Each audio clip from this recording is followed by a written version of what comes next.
Chapter 128. Research Mission. Research requires the use of armed platforms. Huyuli felt that this was incomprehensible. My boy, I know you came from the deep blue world. That's right. Things are very straightforward. The Apocalypse Laboratory is a core organization. Everything revolves around the laboratory. But I'll still say the same thing. This is Xia City. The government and the military are the ones who make the rules. We are a company. We should use money and connections to solve problems. This is what we should do. It doesn't matter who makes the rules. The assessment department and the methods determine everything. Yin Yongbo leaned back in his chair and interlaced his fingers. You are responsible to the company's board of directors. You need to accomplish your revenue targets. I am responsible to the laboratory. I need to accomplish my deadlines. If you can't accomplish your goals, you step down and bow. But what if I can't accomplish my mission? I won't even have a place to stand. This is where the difference between us lies. Huyuli took a deep breath. My boy, we all know each other's difficulties. But weren't things going well before? Everything is progressing according to plan. The personnel and equipment are all ready. We just need to move them to gear. This is an excavation mission. Its priority is just below research. I've seen your full cooperation these past few days. Director Hu. Excavation? Research? In the end, Huyuli was a high-level member of Quantum Corporation. He had been confused by the overly common title of research mission. But now that he heard Yin Yongbo emphasize it again, he suddenly understood. The research you speak of, is it the Deep Blue Project or the Bloodline Project? Yin Yongbo raised his eyes to look at him. What do you think? Huyuli knew that he was about to retire as a high-level executive. It would be best if he didn't get too involved. He immediately took a deep breath. Fine. I was reckless this time. But my boy, no matter what the mission is, no matter how high the priority, there is nothing wrong with paying attention to a few methods. Right now, the company is very passive in Xia City because of this matter with the R&D district. The pressure on me is great. If I don't reverse this situation, many missions will be disturbed. Whether it's excavation or research. Don't you think so? Yin Yongbo wasn't blindly arrogant. Seeing that Huyuli had completely admitted defeat, he stood up with a smile and had his secretary bring 2 cups of coffee.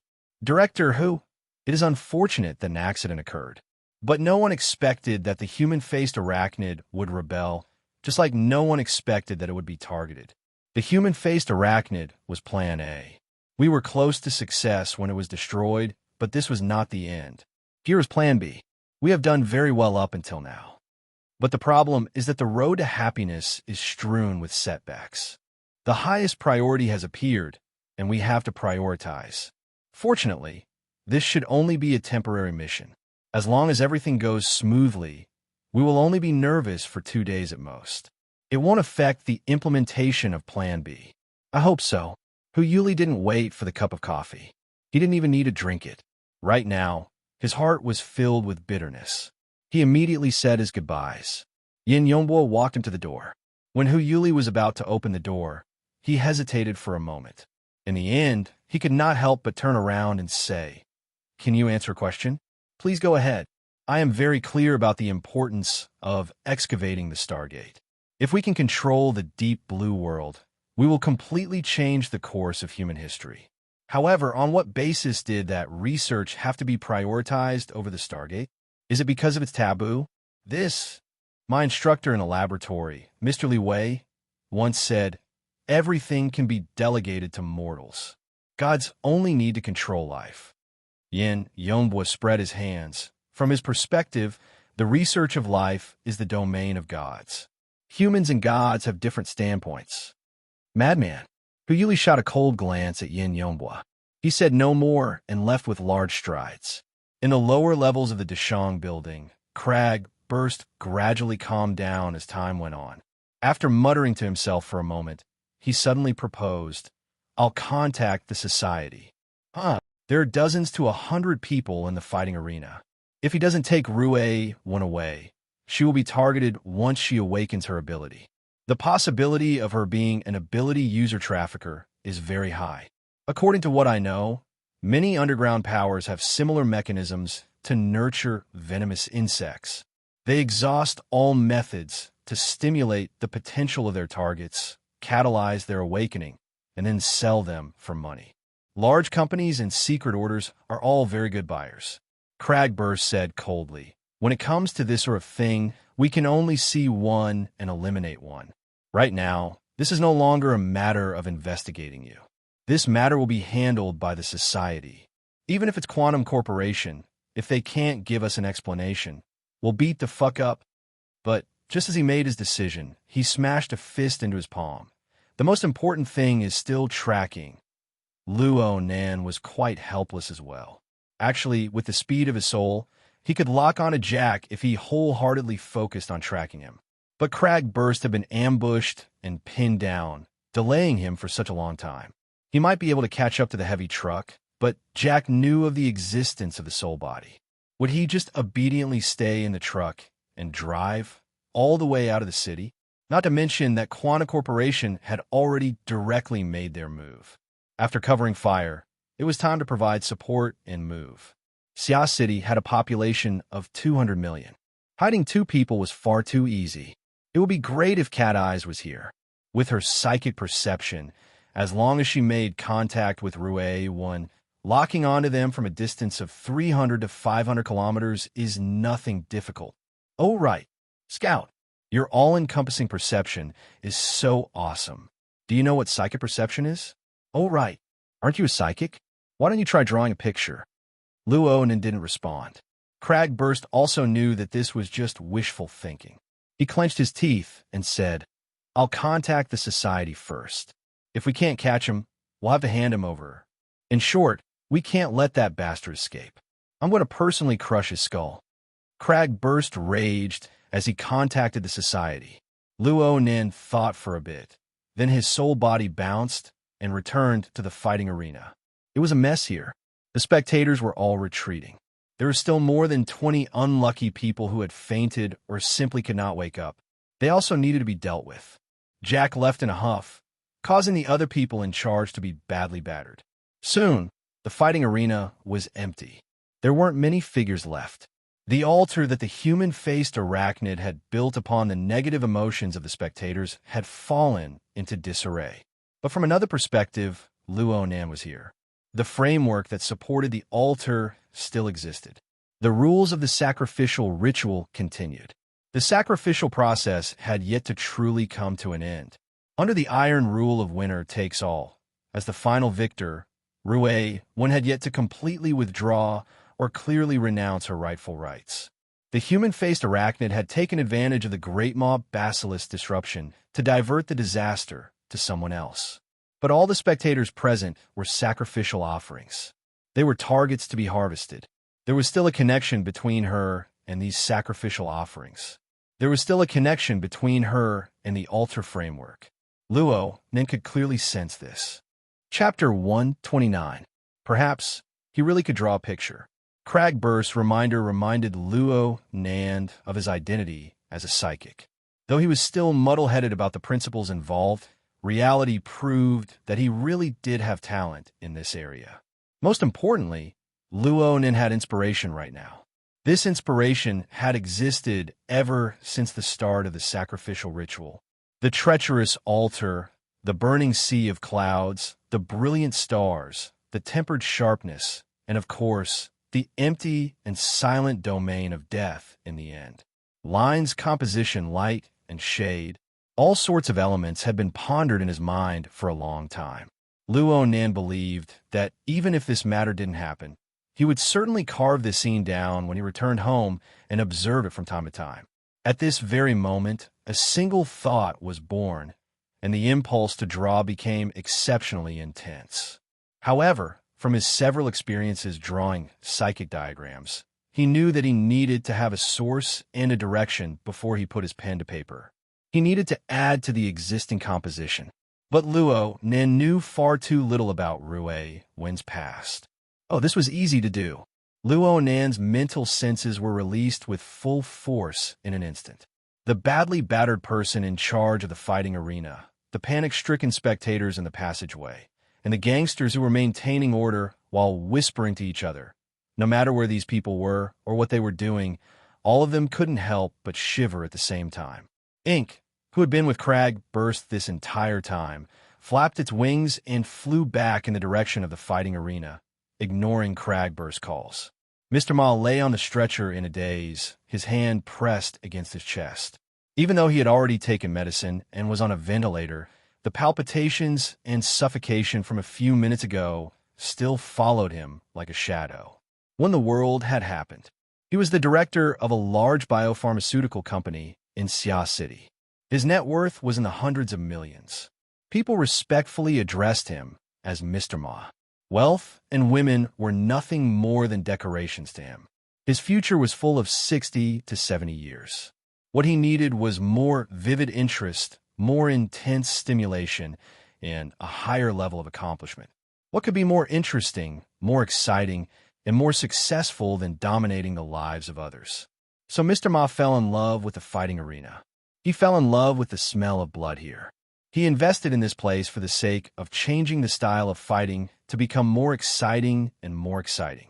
Today, the fighting arena had asked him to borrow his top-notch collection, the aberrant Great Maw Basilisk. He agreed without hesitation. In fact, he had purchased this mutant in order to add new tricks to the arena at some point in the future. His wish had come true ahead of time.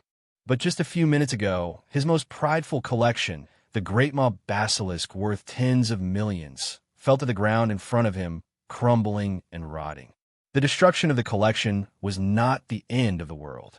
However, that form, the will of death that descended in that instant, the terrifying power that far exceeded the limits of his control, gave him a heavy blow in the chest. Who caused all this? Rue 1, the girl who struggled in the cage he had created. He remembered that 3 years ago, when she had just arrived at the arena, she was so skinny that she looked like she was only 6 or 7 years old. It was only under the stimulation of drugs that she had grown to her current height. She was a genius grandmaster of combat. Subtracting the time of training, she had become the king of the arena, charging for 100 victories in a short year. But no matter what kind of genius she was always grasped in the palm of his hand. Every time he saw Rue wouldn't pretend to be calm. But from beginning to end, she was in a desperate situation. Mr. Ma felt a sense of satisfaction arise spontaneously. Her fists were hard and fast, but no matter how fast or hard they could not break through the transparent protective wall surrounding them. This was what it meant to be a ruler. This was pleasure. But why was it completely different today? From beginning to end, not even a strand of his hair had been harmed. But there was an invisible, ice-cold hand clutching his throat, pressing him down on the ugly corpse of the basilisk, letting him savor the taste of fear and death to his heart's content. Rue, when that plunder, the ominous crow, the exit is up ahead. The relieved voice of the medical personnel beside him rang out. The ambulance is already parked in the parking lot. Mr. Ma is first, and then the sound of flapping wings rang out, practically flying over his head. The medical personnel cried out in alarm. That crow is so big. Mr. Ma's eyes snapped open just as the stretcher exited the tunnel. In the changing light, the black silhouette of the crow flipped over people's heads, projecting a demonic silhouette of light and shadow. The medical personnel instinctively waved his hand to drive it away, only to receive a black feather fluttering down. It was like the demonic eye of the netherworld cast a glance. Rue 1. Mr. Ma sat up all of a sudden, spurring his chi and blood to surge. The explosive sound of his heart became the rumbling sound of a funeral bell. He widened his eyes and fell backward. His final mournful scream was transmitted back, repeatedly refracting in the curved tunnel. Rue 1, Rue 1, Rue 1. The huge crow flapped its wings and swept past. In an extremely short period of time, not a single person made a sound or moved in the entire passageway. Fear gripped their throats, and like an ice-cold tide, it swallowed them up one by one. Rue 1, Rue 1. This name seemed to transform into a demonic incantation. From the outside to the inside, from him to me, it grew and spread from the bottom of my heart. Plunderer, the large crow, the flat-chested witch, fragments of memories flipped endlessly, twisting together with emotions. They were truly like the sweeping wings of the crow before their eyes. painting a picture of deep foreboding and fear. The crow swept past the tunnel and crashed into the empty fighting arena. It spiraled in the air. In Luo Nan's eyes, the crow was piercing through a dark cloud of negative emotions. The outline of an altar was interwoven within the surging cloud layer. Several hundred blurry figures were running and shouting within. Compared to their earlier foolishness, they seemed to have a clearer definition of their own position. They had transformed from illusory rulers into actual pigs and sheep. Countless scenes of Rue when's memories appeared and blended within the altar. The vast majority of them were fragmented and distorted. They combined to form a fuzzy image of Rue 1. Countless sides were pieced together, but it was far too biased. Luonin pondered. The Rue when he saw was different from these people. Admittedly, Rue when had contended against the human-faced arachnid and defeated it. Rue when had beheaded the great mob basilisk in one strike. She had left a deep impression on him. But the first impression Rue when gave him was that of a young and inexperienced child with a towel covering her head in the waiting room. She had used childish words to converse with Mr. Crow. She had sunk deep into the circle of her own logic. Perhaps her self-identity leaned more toward that of a crow than a person. But no matter what, she was the one and only victor on Luo Nan's altar. She had sacrificed everything and reaped everything. Luo Nan was the bearer of the altar's framework. He had the obligation to bestow blessings upon the victor. Ink let out a coarse squawk that was absolutely not pleasant to listen to. But this hoarse voice surged together with a call on the mental plane. It was suddenly thrown into the night sky of Xia City. The sole victor, Rue 1. The dark clouds surged and churned. A bright and resplendent star rose beyond the heavens. Its sharp radiance swept through the clouds and mist. The outline of the altar's structure became unprecedentedly clear. It was just like the shape of Luo Nan's pyramid. Chapter 130. The star was Rue when's projection on the altar. It was also a projection in Luo Nan's heart. It wouldn't directly tell Luo Nan Rue when's location in the real world, but the connection and the corresponding information were unique. This understanding melded into Luo Nan's calls and blessings. It was like thunder and fire that soared to the heavens. It exploded amidst the dense black clouds, and the cries of thunder and the spreading psychic waves swept across the night sky of Xia City. It connected and contrasted with the millions upon millions of living beings. There was only one goal in the world that corresponded to it. This was Luo Nan's attempt in a flash of inspiration. It was like the stroke of a god when painting. He didn't know if he could get the result he wanted. All he could do now was wait. Scout, scout! Cragburst's shout rang out, pulling Luo Nan back to reality. I'm here. Where did you go? Here, in the arena.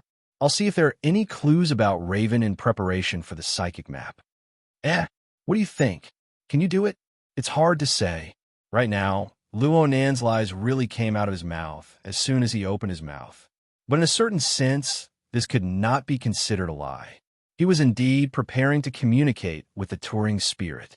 It was just that he had already finished drawing it. Cragburst was a bit disappointed, but he quickly changed the subject. The secretary wants to talk to you. Is it convenient for you? Secretary? Ah, you mean Sister He? Of course it's convenient. How is it inconvenient? Luo Nan just felt baffled. He Wayne could have contacted him directly through the Hexavere. Why did you need to ask Cragburst? Cragburst said, oh, very soon. A new call came in. Hello, Mr. Luo. I'm He Wayne. The code name of the association is Secretary. Sister He. Luo Nan didn't understand why an internal code name had suddenly jumped out. It was as if he wanted to recognize it all over again. It was very odd. Soon, He Wayne gave an explanation. The society has already received Cragburst's report and has decided to intervene in this matter. Since it was related to a social enterprise, to avoid trouble, the association added in confidentiality procedures. Those who participated in the operation were all referred to by their internal code names. The briefings before and after the operation were also handled in this manner. Due to the special nature of your situation, Friday night's briefing will be handled accordingly before Monday's announcement. Luo Nan suddenly felt very formal. It was as if he had entered a military department. Was the ability user society always like this? Very soon, Cragburst's rueful sigh explained everything. The customs have changed. It's like I've returned to the army. Hiyuane's communication continued. As for Mr. Luo's code name, I originally drafted one on your behalf. It's called Painter. Very good, very appropriate. But it's too close, and it's easy to make associations. I'm sorry, but I just learned a few things about you from Cragburst. With the circumstances you and your family are currently facing, it's not suitable for you to stand in the front. Maybe. Luonin thought of Yin Yonghua at this time. I just heard Cragburst call you Scout. This code name is rather vague, but it's rather appropriate. If you don't mind, can we use this internal code name for this operation? No problem. Luonin didn't mind this kind of empty reputation. He was more concerned about how to cooperate with the society and rescue Rue when as soon as possible. So Secretary, what do we do next? Follow-up reinforcements will be arriving soon. At the same time, the society will have the entire city under surveillance. Depending on the situation, they will decide whether or not to negotiate with Quantum Corporation. Then me and Cragburst. As for you, you don't have a clear mission at the moment, because there's a matter that needs to be resolved as soon as possible. Hiyuane's voice was tranquil. Mrs. Luo Shuqing sent you to Xia City's Renai Hospital 2 minutes ago.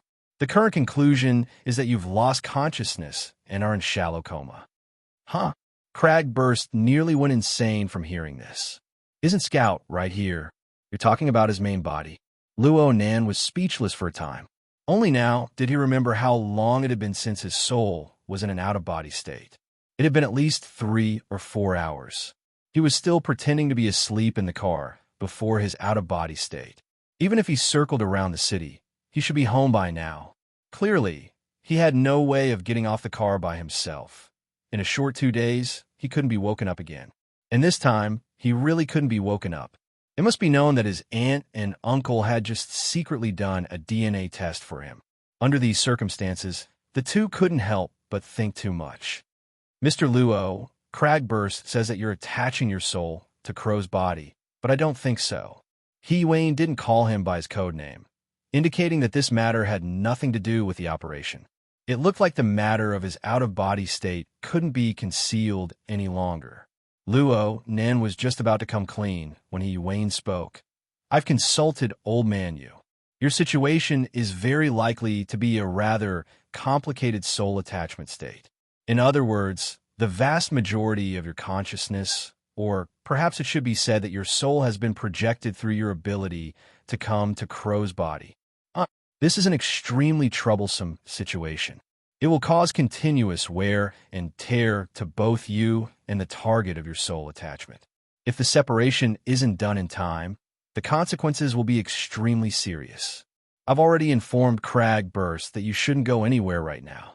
Mr. Bai of the Society is rushing over right now. He's proficient in the dream-inducing technique and has deep attainments in the study of the soul. Let him diagnose you. As for the matter of the hospital, I'll take care of it. Hold on. Sister He, right now I'm Luo, and didn't know why Old Man Yu, the strongest psychic in the society, would make such an error in judgment. But right now, he clearly couldn't waste time on this matter. He was just about to explain when his consciousness suddenly turned sluggish. Do you hear a sound? Mr. Luo? Luo didn't respond immediately. Instead, he concentrated his energy to listen attentively. He had an answer after a breath of time. He immediately said, Sister He, you help me out. Brother Octopus knows more about my situation. You can talk to him. I think I've discovered Rue one right now. Where? Cragburst and Hiyuane asked at the same time. Wait for me to confirm. Luonan's voice had yet to fall when a marvelous feeling came back from far away. It was like a rock falling in free fall. Under the marvelous effect of gravity, Luonan's mind was completely drawn over. Boom! The rock fell into the water, creating clear ripples. The surrounding environment suddenly turned silent. Only Luonan, this little rock, sank all the way down. His consciousness rubbed against the body of water. The subtle sound soon turned muddy within the weak background noise. In the end, everything returned to tranquility. Luo Nin wasn't confused by such a marvelous perception. The pulling effect of the format pyramid and the stars told him that his consciousness had indeed locked onto Rue Wen's position. He was trying to make contact with Rue Wen's consciousness. As for why it was such a deep body of water, actually, there was a reference in front. Jack's mental defense was like this. However, Jack's mental defense should have been modified. It was stable, firm, and rigid. It was like a pool of half-frozen, stagnant water. Chapter 131. Luo Nan felt a kind of rhythm within the deep water. He carefully discerned it. It was the quiet and drawn-out breathing of deep sleep. The water appeared to be undisturbed, but it constantly breathed out the old and breathed in the new. It had its own rhythm. Rue Wen's body and consciousness were all highly unified within this rhythm. Of course, this wasn't a monotonous fluctuation of strength and weakness. Instead, it was the joint effect of breathing, blood flow, internal organ movements, and other components. It was like a harmonious rhythm played by a symphony orchestra. Even the soul was fused within. It was nearly perfect. Luo Nan confirmed that if he were to use the siege hammer to attack Rue 1, it would be impossible for him to ignore the defenses of the fleshly body and directly attack the soul. This was because Rue 1 had used this method to perfectly fuse her fleshly body and soul together. The inside and the outside were harmonious, becoming one. An attack on the pure mental plane would be dispersed to the greatest degree. This was the situation that Jack had displayed back then. Sure enough, comparison was a good way to see through the root of things.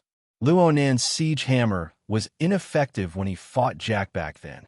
He couldn't understand the theory behind it, so he could only attribute it to the altered human. Now his train of thought was much clearer.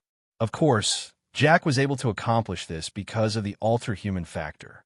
And Rue 1 was able to achieve this by relying on the simplest of breathing. Perhaps this was what a true genius was like. The water slowly lit up when Luo Nin understood this point.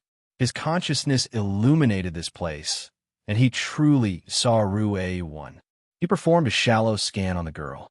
Rue 1 was still unconscious. He couldn't see any other changes. Luo Nin tried to wake her up, but he failed. The reason was very simple. Rue 1 was currently in a kind of muddled state. It was very hard to distinguish the boundary between her body and her consciousness. Luo Nan's contact on the pure mental plane was clearly too weak. He was unable to form sufficient stimulation. But there was a very crucial point here. Rue 1's muddled state was the dual coordinated effect of her body and consciousness. These two fulcrums were indispensable. Then came the problem. Rue 1 was currently unconscious. It was reasonable to say that it was impossible for her to truly achieve muddled state. But as long as she reached this state, she wouldn't be unconscious. She would certainly achieve absolute control over her body and mind. A paradox seemed to form between the two. This was the main culprit that caused Rue 1 to be unconscious until now. Actually, Luo Nan had already discovered the reason for this earlier. Rue 1's current state was nearly perfect. There were still a few flaws. The problem didn't lie with Rue 1 herself, but with two external sources of interference. One in the cranial cavity and one in the thoracic cavity. These must have been Jack's early implants. There was an electric discharge device in her chest that was attached to her spine. It was similar to an electric shock weapon, and its purpose should be to destroy Rue 1's mobility in the shortest amount of time possible. However, according to Luo Nan scans, this toy seemed to have lost its effectiveness. Perhaps it was destroyed by the recoil of Rue 1's powerful ability. The real source of interference was still the one in the cranial cavity. That thing was constantly emitting interference pulses. They weren't particularly strong, but they were able to destroy Rue 1's harmonious state, causing Rue 1's mental and physical fusion to always fall a little short. It was precisely this point that had caused Rue 1 to remain unconscious until now. That would be troublesome. Luo Nin wasn't a neurosurgeon expert. Even if he was, he wouldn't be able to perform a craniotomy with the bit of consciousness he projected. As expected, they still had to rely on external help to rescue them. Luonin helplessly gave up on the idea of awakening Ruewen. He settled for the next best thing. He used the projected consciousness as a fulcrum or a signal relay tower to strengthen his connection with his soul body. Luonan's soul body was still at the Dashang building right now. The radius of his all-encompassing senses was still only around 500 meters. The surroundings were a vast, fuzzy, and dark area. However, when this signal tower was erected, a ball of light lit up in the distant darkness. The map of that small area was illuminated. The range of Luo Nan's mental senses didn't expand, but they were projected to a fixed point. Luo Nan looked down from a high vantage point, like opening a crude satellite image. The resolution was terrible, but it was gradually improving. And there was one point that no satellite image could compare to. This was a miniature real-time panoramic map. Luo Nan was like a ghost floating in the sky right now. To put it nicely, he was a god. Luo Nan saw Jack in the next moment. Jack clearly didn't sense Luo Nan's existence. This was because Luo Nan was relying on the signal tower built on Ruewen's body to exert his power. He was hidden within Ruewen's aura, so there would be some interference. However, Luo Nan didn't pay special attention to him. He didn't want to make this crafty fellow vigilant. Luo Nan mainly looked at the surrounding environment. Sure enough, Jack jumped out of the car midway. He should be in an apartment right now, standing in the living room deep in thought. Ruewen was sitting on a sofa within his reach. The location of the apartment was unknown. Luo Nan didn't know whether or not it belonged to Jack. But when he thought about it, Xia City, an intelligent city covered by the Internet of Things, was practically defenseless to Jack with the Dynamo core. Luo Nan wanted to determine where he was, but it wasn't easy. The small map that had just been opened had a limited range. It wasn't even able to cover the entire apartment. The center was completely shrouded in the fog of war. The only relatively clear information was the direction and distance. He had to compare it with the map of Xia City to make an estimate. Luo Nan compared the map on the psychic wave network while trying to make adjustments between the range and precision of his senses. He wanted to find a relatively ideal middle point. A call suddenly came in from Jack's side while he was tossing and turning. Jack was standing in the apartment's living room deep in thought right now. He laughed coldly when his wristband vibrated. He snapped his fingers and the holographic screen in the living room lit up. A figure that gave Luo Nan a deep impression appeared clearly. "Hey Jack, how does it feel to be the center of the world?" Yin Yongbo raised a cup of coffee in his hand to greet Jack from afar. Jack responded coldly, "It's not great. You've gone from a banker to a gambler, and you've put your entire fortune on the line. Even if you have a blackjack in your hand, it's still no good? If you have the time to joke around, why don't you tell me the route of escape? Actually, when I picked up, I thought you would say that there's already a car parked downstairs." It could be seen that the relationship between Jack and Yin Yongbo was colder than usual. Chapter 132. Professionalism. Jack's dark red electronic eyes stared at the hologram. The scars on his face seemed to have solidified. "I came back from the deep blue world and holed up in the recycling stratum as a gang leader. I served as a hired thug for Quantum Corporation. Is that professionalism?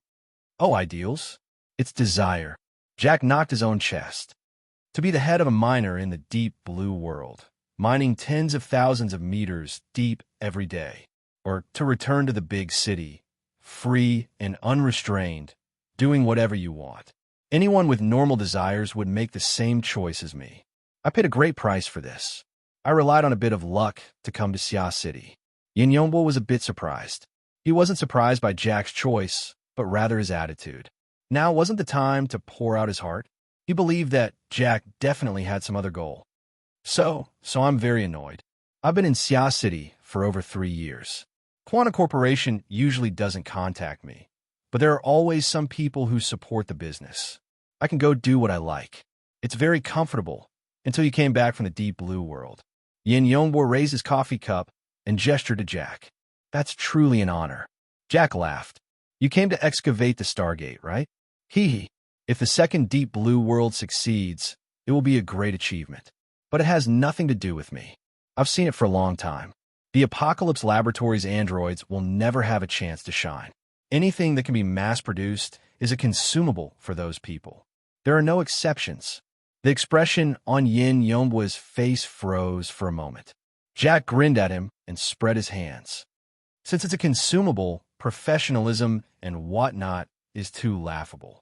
You say that my mission is of the highest priority, but you probably don't understand. I've dealt with over 20 test subjects over the past 3 years. Every single one of them has been confirmed as a defective product by the laboratory. Do you understand what this means? Yin Yongbua didn't say anything. He drank his coffee. The raised cup perfectly concealed the changes in his expression. Jack didn't care. He didn't expect Yin Yongbua to respond in the first place. He had a stomach full of things he wanted to say. This means that this combat arena built on the recycling layer was originally a garbage recycling station. These test subjects shouldn't have any damned awakening. The value of their existence was to provide basic data that might never be used and then naturally be destroyed. So, the test subjects are trash, and I'm the janitor of the garbage factory. At most, I can use their remaining value to have some fun. No one in the lab has ever paid attention to this place. Do you understand? Never. Regardless of whether the data I uploaded to the cloud is real or fake, the lab won't investigate it because they won't check it at all.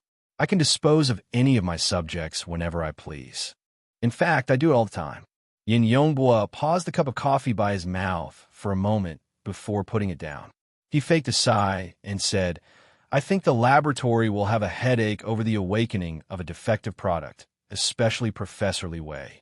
Perhaps this represents a major change in the direction of his research. And Jack, you're quite different from my impression of you. What did you think I'd do? Rejoice over returning to the deep blue world? Jack's bionic eyes seemed to ignite with fire. He used his finger to forcefully poke his head. The moment Rui Wen's ability awakened, the priority of the processing chips mission was triggered. Do you know how I felt? The second half of my life that I'd planned for myself suddenly collapsed because of this accident of hers. Of course, I'll remember that among the elements that caused the accident, you had a part to play in it. You were the one who lured those 2 people over. 2 people. Yin Yongbua captured the key information, but he absolutely wouldn't take the blame for such a thing. Wait a minute, Jack. Do you remember? I told you to take care of the fellow in the off-road vehicle before receiving your reward. But what did you do? You paid in advance. And then, when I was providing fire support for you, that big guy was still alive and kicking. You definitely don't know how shocked I was at that time. What he was implying was that if you had taken care of your opponent earlier, the current situation wouldn't have happened. As for the so-called credit, to hell with it. After all, strictly speaking, if Rui Wen's awakening tonight was considered inevitable, then Yin Yongbua and Jack, who had caused new problems, wouldn't be able to escape blame. In reality, the laboratory would definitely investigate this matter if the matter was blown out of proportion. If it wasn't properly resolved, then Yin Yongbua would have to face an extremely embarrassing situation when the time came. He still wanted to talk to Jack at such a tense moment, which meant that he wanted to tie up loose ends. However, Jack had already deviated from this topic. Jack still displayed an extremely shocking frankness. Yes, I admit it. I paid the price for a moment of stupidity. Oh, you can record this sentence as proof. In any case, I've already said too much. Do I need to repeat myself? No, thank you. Yin Yongbua admitted that he already couldn't understand Jack. This fellow had turned into a madman with self-destructive tendencies just because he wanted to return to the deep blue world. This was a troublesome situation that he hadn't anticipated. No, wait, an emotional altered human? Where were the preset emotional templates? Yin Yongbua was well aware of the principles of altered humans. Overly deep modifications had already destroyed their thought, feelings, and the ability to coordinate their actions. It was like a bad band. Not only would it not be able to play a pleasing melody, it would instead become a noisy disaster. In order to overcome this problem, people had used a disc that had already been recorded to replace the role of the band. The melody in the disc might be pleasant to listen to, but it was also mechanical and rigid. There wouldn't be any impromptu, colorful variations. From the very beginning, the altered human's emotional pattern had been clearly defined. Therefore, altered humans could become emotional, but it had to be a recorded emotion. It had to be an emotional rhythm that was played after the preset conditions were met. Yin Yongbua found it hard to imagine how stupid a production line would have to be to install self-destructive tendencies into it. Or could it be that this bro had been infected with a virus? Jack, are you alright? Of course. I've never felt this way before. From what Yin Yongbua could see at this very moment, the glow in Jack's electronic eyes was clearly radiating a crazy flame. You should understand my position now. In order to leave the deep blue world, I can do anything. No matter how stupid or crazy, it's no problem. So. Chapter 133. Yin Yongbua raised his eyebrows and leaned back in his chair. It seems like in your eyes, I'm just a son inheriting my father's shadow, a second-generation rich kid with nothing to do. Jack shrugged. I'm just saying that you're much more comfortable than your old man. It's been over 3 years. Is Professor Yin Hong still in such a sorry state when faced with competition? Yin Yongbua didn't mind Jack's mockery at all. Instead, he laughed softly. No, he's even worse off. He's even starting to be marginalized. There's nothing he can do about it. His research ability is at that level. No matter how much data he obtains, it'll just make him toss and turn for 2 more days. It'll only get worse after that. Besides, after a slight pause, Yin Yongbua tapped his temple. I can't imagine how to make a deal with a dead man. Jack stared at the hologram for a long time before laughing hoarsely. I thought a sniper would blow my head off just now. How is that possible? I originally contacted you with the mentality of making friends. But Jack, your thoughts put me in a difficult position. You're suddenly telling me that you don't want to return to the deep blue world? If it wasn't for you, perhaps I would have already boarded the transfer plane? Assistant Yin, you're the source of my inspiration. Oh, huh. Yin Yongbua was amused by Jack's counterattack. He confirmed once again that this bastard Jack was indeed mentally unstable. His hint was very clear, all right? Jack, I came to communicate with you with good intentions. Are you sure there's nothing wrong with your brain nucleus? Yin Yongbua straightforwardly made things clear. His meaning was very simple.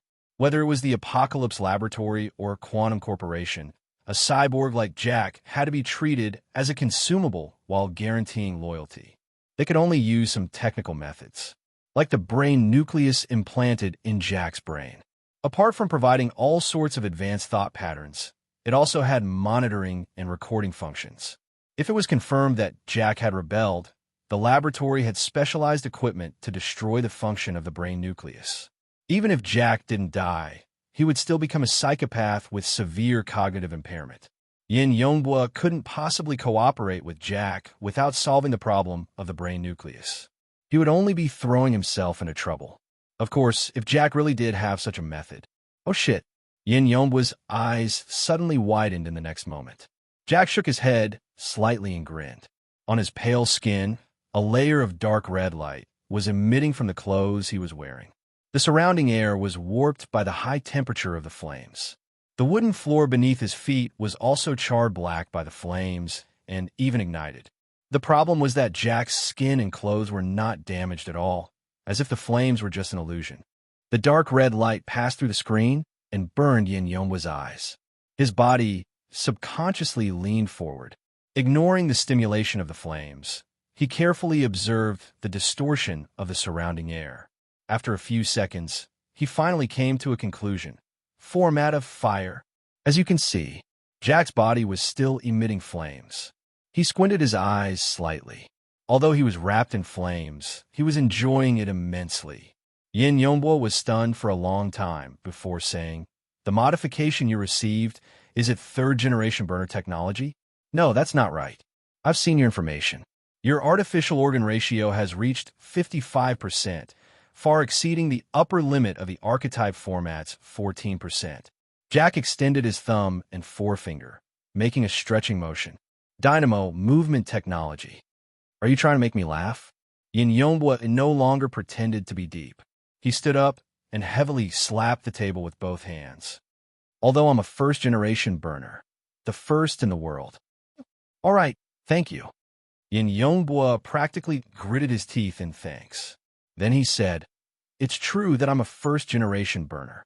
But after 90 years, for 6 years, I've practically always been at the Apocalypse Laboratory. I haven't fallen behind in every technological update.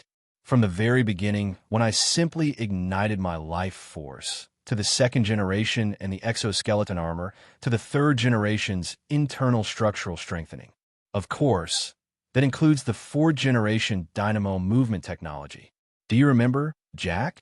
I just gave you that deep sea type 4 dynamo movement core. Jack moved his fingers and looked at the burning flames coiling between his fingers. He was like a child who had just received an expensive toy, unable to put it down.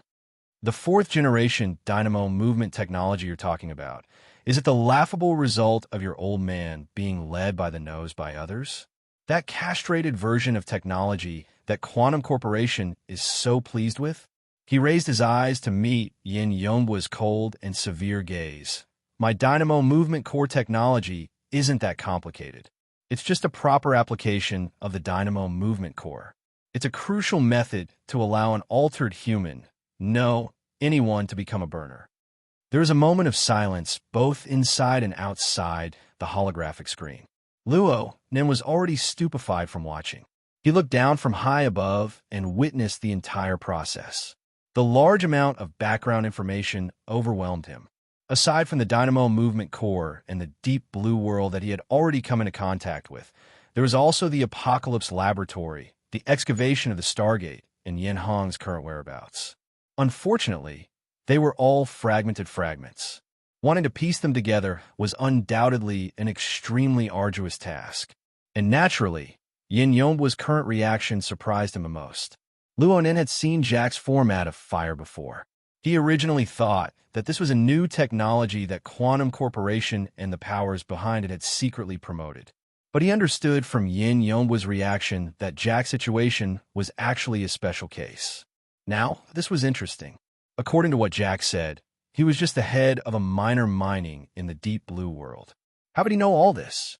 Luo Nen was racking his brains when he suddenly sensed that Rue Wen's breathing rhythm had become a bit chaotic. Some sort of external force had interfered with her deep and calm state, causing layers of ripples to appear. The source wasn't the interference device within her body, but it came from Jack. It came from Jack's format of fire. The hot wind assaulted, and the calm lake stirred with waves. It hadn't reached the point of surging tides, and the change wasn't particularly intense. But even so, Rue Wen's breathing still instinctively adjusted after a period of disorder. This adjustment wasn't to return to a state of tranquility. Instead, it was to harmonize with her current state. The rhythm sped up by half a beat. This increase in speed was inappropriate, and the interference pulses within her brain were thrown into chaos. She needed to increase the output and continue to restrain them, but the speed of the change was clearly a bit lacking. Luo Nan's mind suddenly perked up, and a bright light flashed. There should be a huge difference between a person's mental and physical state when they were asleep and when they were awake. There was no reason to maintain a fixed rhythm. The same melody had differences such as allegro and adagio. It was easy to imagine that Rue Wen's breathing would certainly be at a different rhythm when she was awake. Even her breathing would change during her normal life and intense battle. This made sense. More importantly, the source of interference within Rue Wen's brain seemed to be unable to keep up with the speed of the change in rhythm. And Jack had inexplicably gone crazy. He was tangled up with Yin Yonhwa, and he simply didn't pay attention to this side.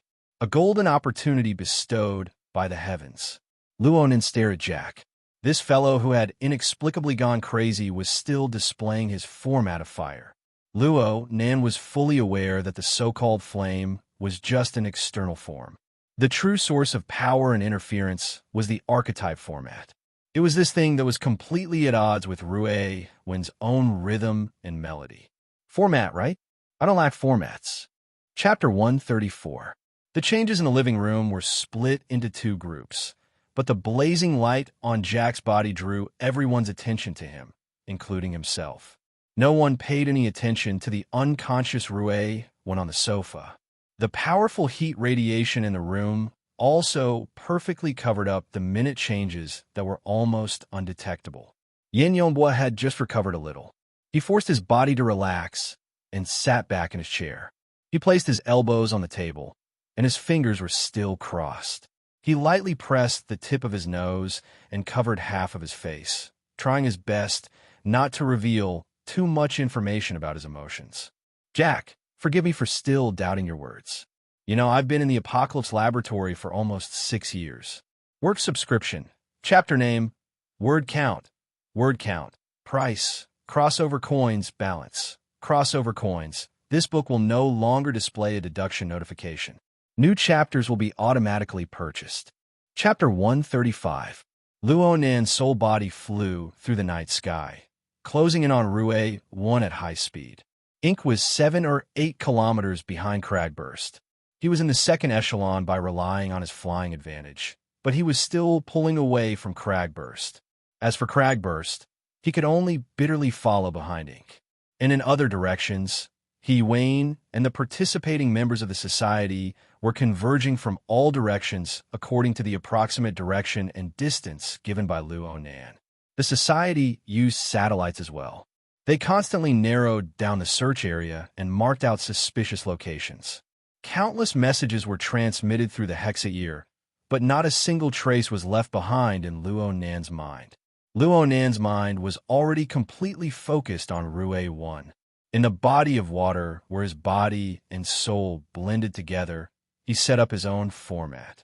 That bit of soul energy that he poured and transformed into a tall tower that protruded from the water's surface.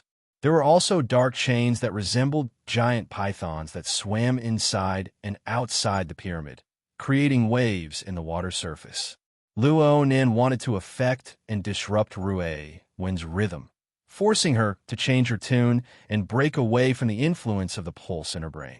However, he did not expect that he would be the first to be affected. The rhythm of Rue 1's breathing was like a clear and flawless body of water that could reflect all things.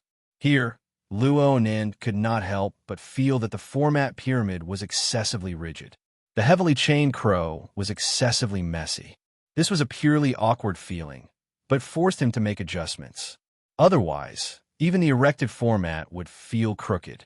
This matter was not particularly difficult to accomplish, because Rue 1 was there as a standard and reference. Luo Nan made the stability of the tall tower and the vibrations of the chains tightly interweave. One was moving, one was still, yet they were coordinated and symbiotic. After several hundred adjustments, Luo Nan found an extremely stable and comfortable state. It was also an opportunity for Luo Nan to converge and harmonize his soul strength. Finally, a wondrous ripple formed in his soul dimension. It was extremely dense, to the point that it seemed to be moving, yet not moving, seemingly still, yet not still. Without even thinking, it spread out in all directions. Luo Nan's soul body quivered the moment this feeling flashed through his mind.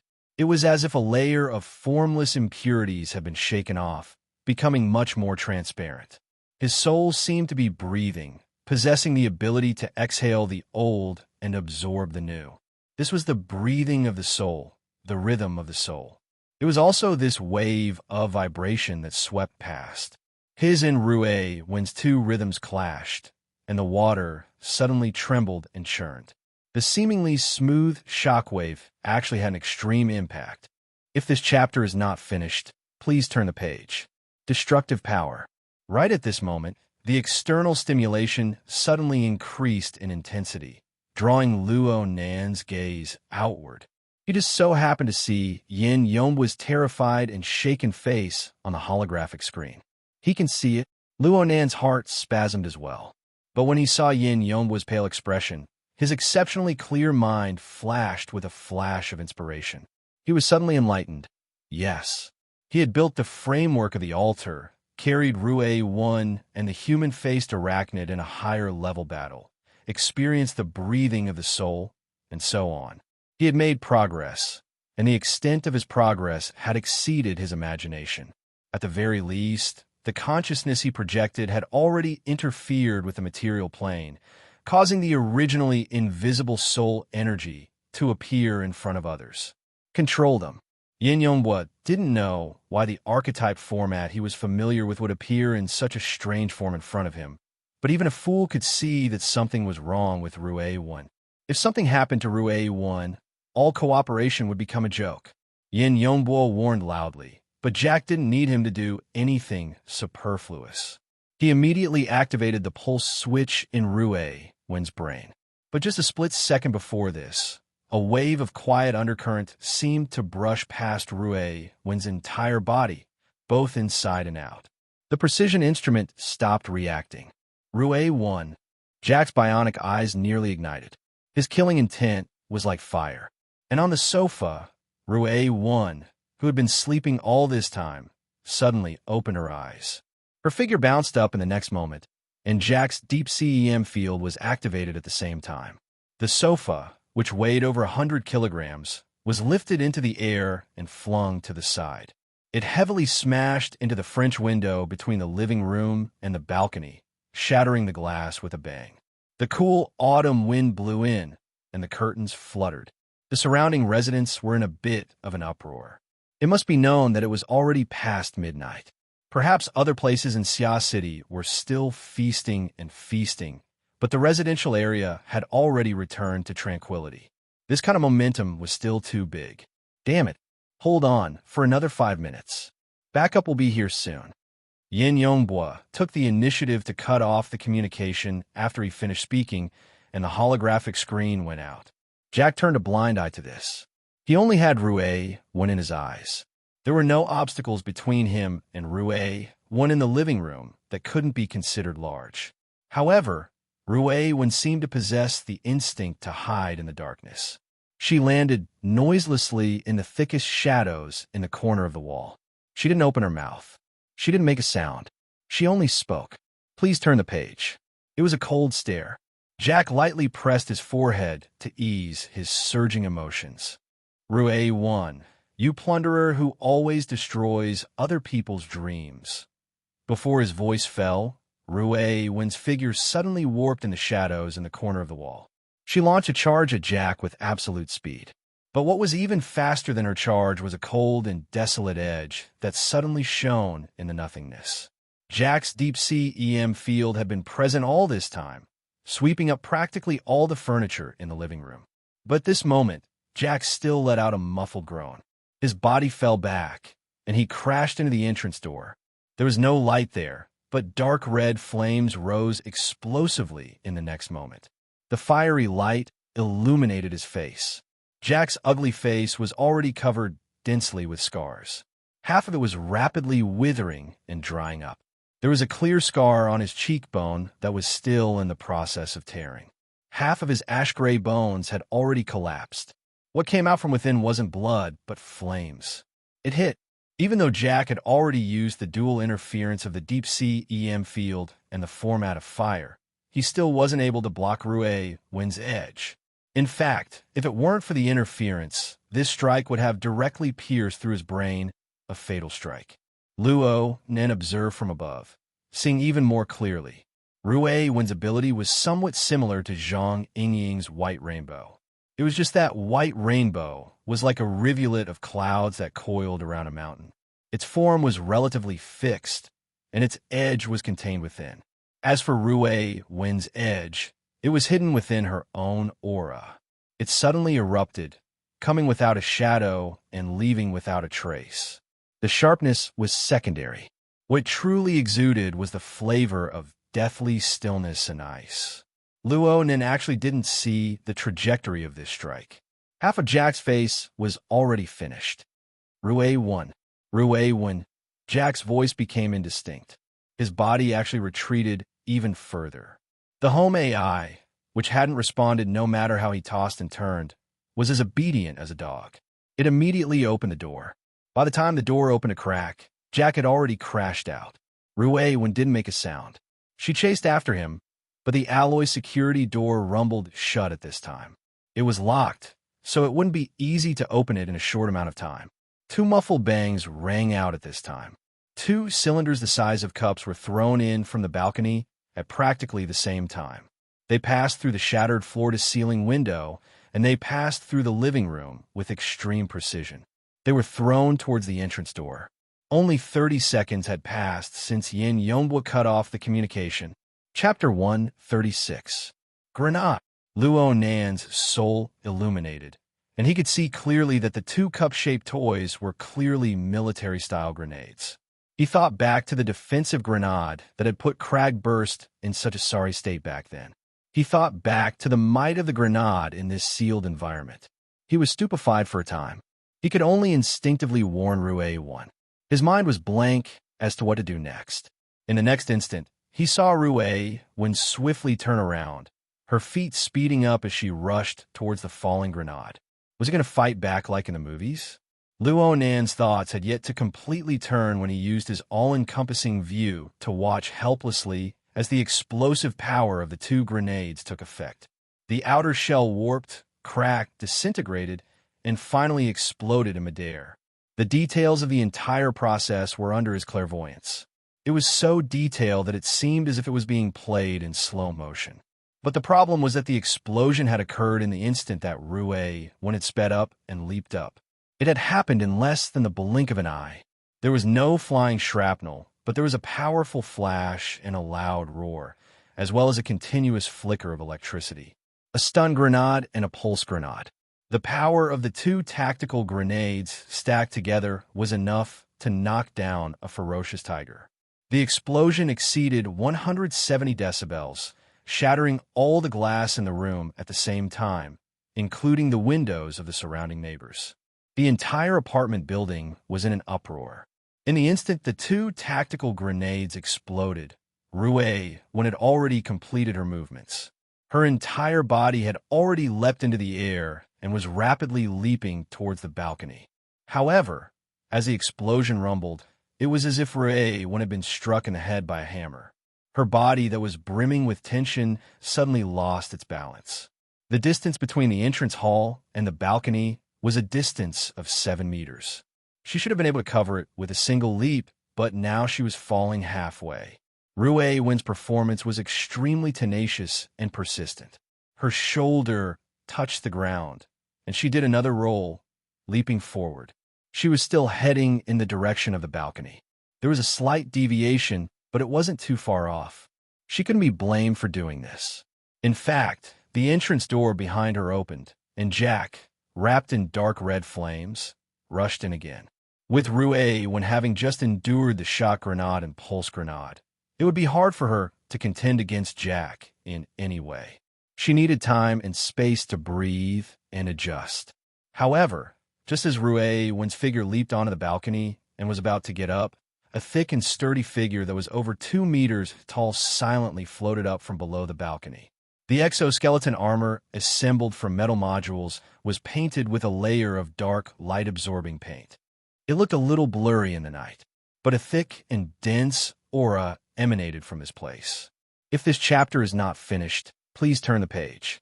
This body of steel silently extended outwards, but also contained a scorching heat that caused the air to distort slightly. Luo Nan could even faintly see a blurry and complex structure appear within the warped ripples of air inside and outside the exoskeleton armor. The structure gradually became clear and discernible. Format structure: Deep Blue Walker. Luo Nan's mind went completely cold. Yin Yonghua. This fellow obviously wasn't Yin Yonghua, but that fellow had released a fatal smoke bomb. He had said that reinforcements would arrive in 5 minutes. But from the moment the communication had been severed to the moment the Deep Blue Walkers had appeared, not even 40 seconds had passed. Moreover, the Deep Blue Walker and Jack had formed a pincer attack. It was obvious that this was a pre-discussed tactic. Right now, Rue Wen was being attacked from both front and back. Even though she was rapidly adjusting the rhythm of her breathing, it was an impossible task to recover before she collided with the Deep Blue Walkers. At this moment, the water body formed by the fusion of body and soul was toppling over. It was no longer a surging tide, but the entire foundation was shaking. How difficult would it be for Rue Wen to regain the feeling of being one again under these circumstances? The Deep Blue Walker that had risen from the balcony reached out with his hand, wanting to capture the dizzy and unbalanced Rue Wen. Luo Nin simply didn't have much time to think. The only thing he knew was that he had to do something. Right now, the only thing he could intervene with was the soul strength projected over. He could only rely on the towering format pyramid. Right now, the living room was illuminated by the format of fire on Jack's body. Dark red rays of light leaped about, and under this dark-colored background, a layer of rippling light suddenly rippled around Rue Wen's body. The rippling light acted as a canvas. 6 perfectly straight lines crisscrossed, instantly constructing a proper tetrahedron structure. The rippling light was turbulent, and the tetrahedron was turbulent as well. However, the two structures overlapped and their rhythms crisscrossed.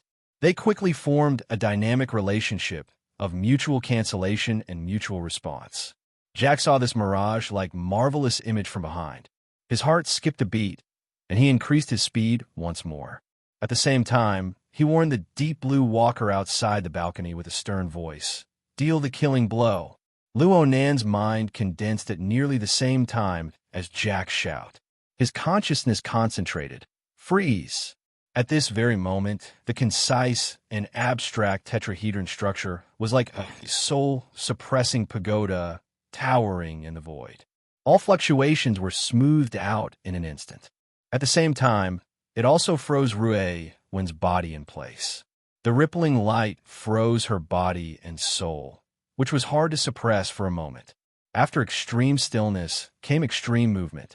At the same time, the backlash that interfered with the mental plane and the material plane returned with a rumble. The tetrahedron structure outside Rue Wen's body warped and disappeared. The bit of soul strength Luo Nen had projected over was nearly completely scattered. The range of his senses became extremely fuzzy, but all of this was worth it. That instant of stillness was the best opportunity. Rue Wen grasped the critical juncture of the fusion of body and soul in an instant. She brought the rhythm of her body and mind under control once more. Jack's warning transmitted over. Although the deep blue walker didn't act according to Jack's words to seize the killing blow, the speed of his outstretched hand suddenly increased. He grabbed Rue Wen's neck. The problem was that the 5 fingers wrapped in armor had yet to tighten their grip. Rue Wen's aura returned to normal, converged, and exploded. The deep blue walker let out a muffled groan. His exoskeleton armor didn't have any scars, but his hands suddenly lost strength. The skeletal muscles beneath the armor were like they had been sucked dry of water. They shriveled and hardened, losing their bodily functions. What was even more fatal was that chaos appeared in the originally complete archetype format structure. The power of the format of fire was weakened. Amazing! Luo Nan's vision was blurry, but he could still sense Rue Wen. He hated that he couldn't clap his hands and cheer. Rue Wen's attack went from real to virtual, from virtual to real. She realized an exquisite and peerless switch between the material plane and the mental plane. Her ability, which was originally used on the material plane, struck out like the human-faced arachnid siege hammer. Her attack landed on the point of killing, heavily wounding the deep blue walker's fleshly body. This attack of the genius style exhausted all of the changes that Luo Nan could imagine. Luo Nan's ability and awareness to easily switch between the mental plane and the material plane hooked him to the point that he wished he could unleash a siege hammer to test it out. But Rue Wen maintained an inconceivably calm demeanor. It was as if the person who had just sunk into absolute passivity, who had just escaped from death, and who had just struck out with a brilliant and peerless attack, was someone completely unrelated to her. Her movements were swift and decisive. She gently swayed her body and extricated herself from the deep blue walker's 5 stiff fingers. Then she stomped her feet heavily on the ground. Her bare feet made contact with the shattered glass on the ground. She exerted force. Even though the glass shards were embedded in her toes and soles, they were unable to pierce through her flesh. Instead, she borrowed the force to strike out with her fist. The powerful upward momentum, along with the terrifying, deathly silent edge, collided with the deep blue walker's open armpit. Chapter 137. The strength of Rue Wen's fist was heavy and crafty. The exoskeleton armor that weighed 300 kilograms was blasted into the air by the force of her fist. The degree of impact wasn't particularly large, so the heavy fist force penetrated the armor and corroded the bones. Practically all of it was absorbed by the person inside the armor. The deep blue walker let out a miserable groan. Half of his body had lost all feeling, and he had completely lost his balance. The structure of his format was in a mess, and the format of fire had already dispersed. Even the control of his power was a problem. The only reason he was still conscious was because of his daily training. When he saw Rue Wen's long and narrow eyes glancing over, a chill overflowed from the bottom of his heart. He used the last bit of his strength to heavily stomp on the balcony and borrow the force to fly backwards. Midway, the flow diversion wings slightly spread open, and the jet propelled him upwards. He actually escaped from the battlefield. Rue Wen's fist repelled the deep blue walker. Her body fell slightly, and she once again exerted her strength to bounce over the balcony railing. Her momentum didn't falter, and she soared over 2 meters into the air. She then used her hands to support herself on the outer wall of the upper balcony and flipped over. Just a hair later, dark red flames sprayed out from the lower balcony. It was Jack's format of fire that had swept out, directly collapsing half of the balcony. The deep blue walker from Quantum Corporation was still worried that Rue Wen was a test subject that he wanted to bring back to the deep blue world, so he used tactical weapons. He hadn't gone for the kill during the fight, and had focused on control. But Jack was completely different. He didn't care one bit. He rushed to the edge of the balcony after his attack missed. He stuck his head out and looked up, but he didn't see anyone. The deep blue walker, who was using the flow diversion wings to soar into the air, had the perfect angle. He sent a warning through the already connected communication channel. Below, Jack's body shook.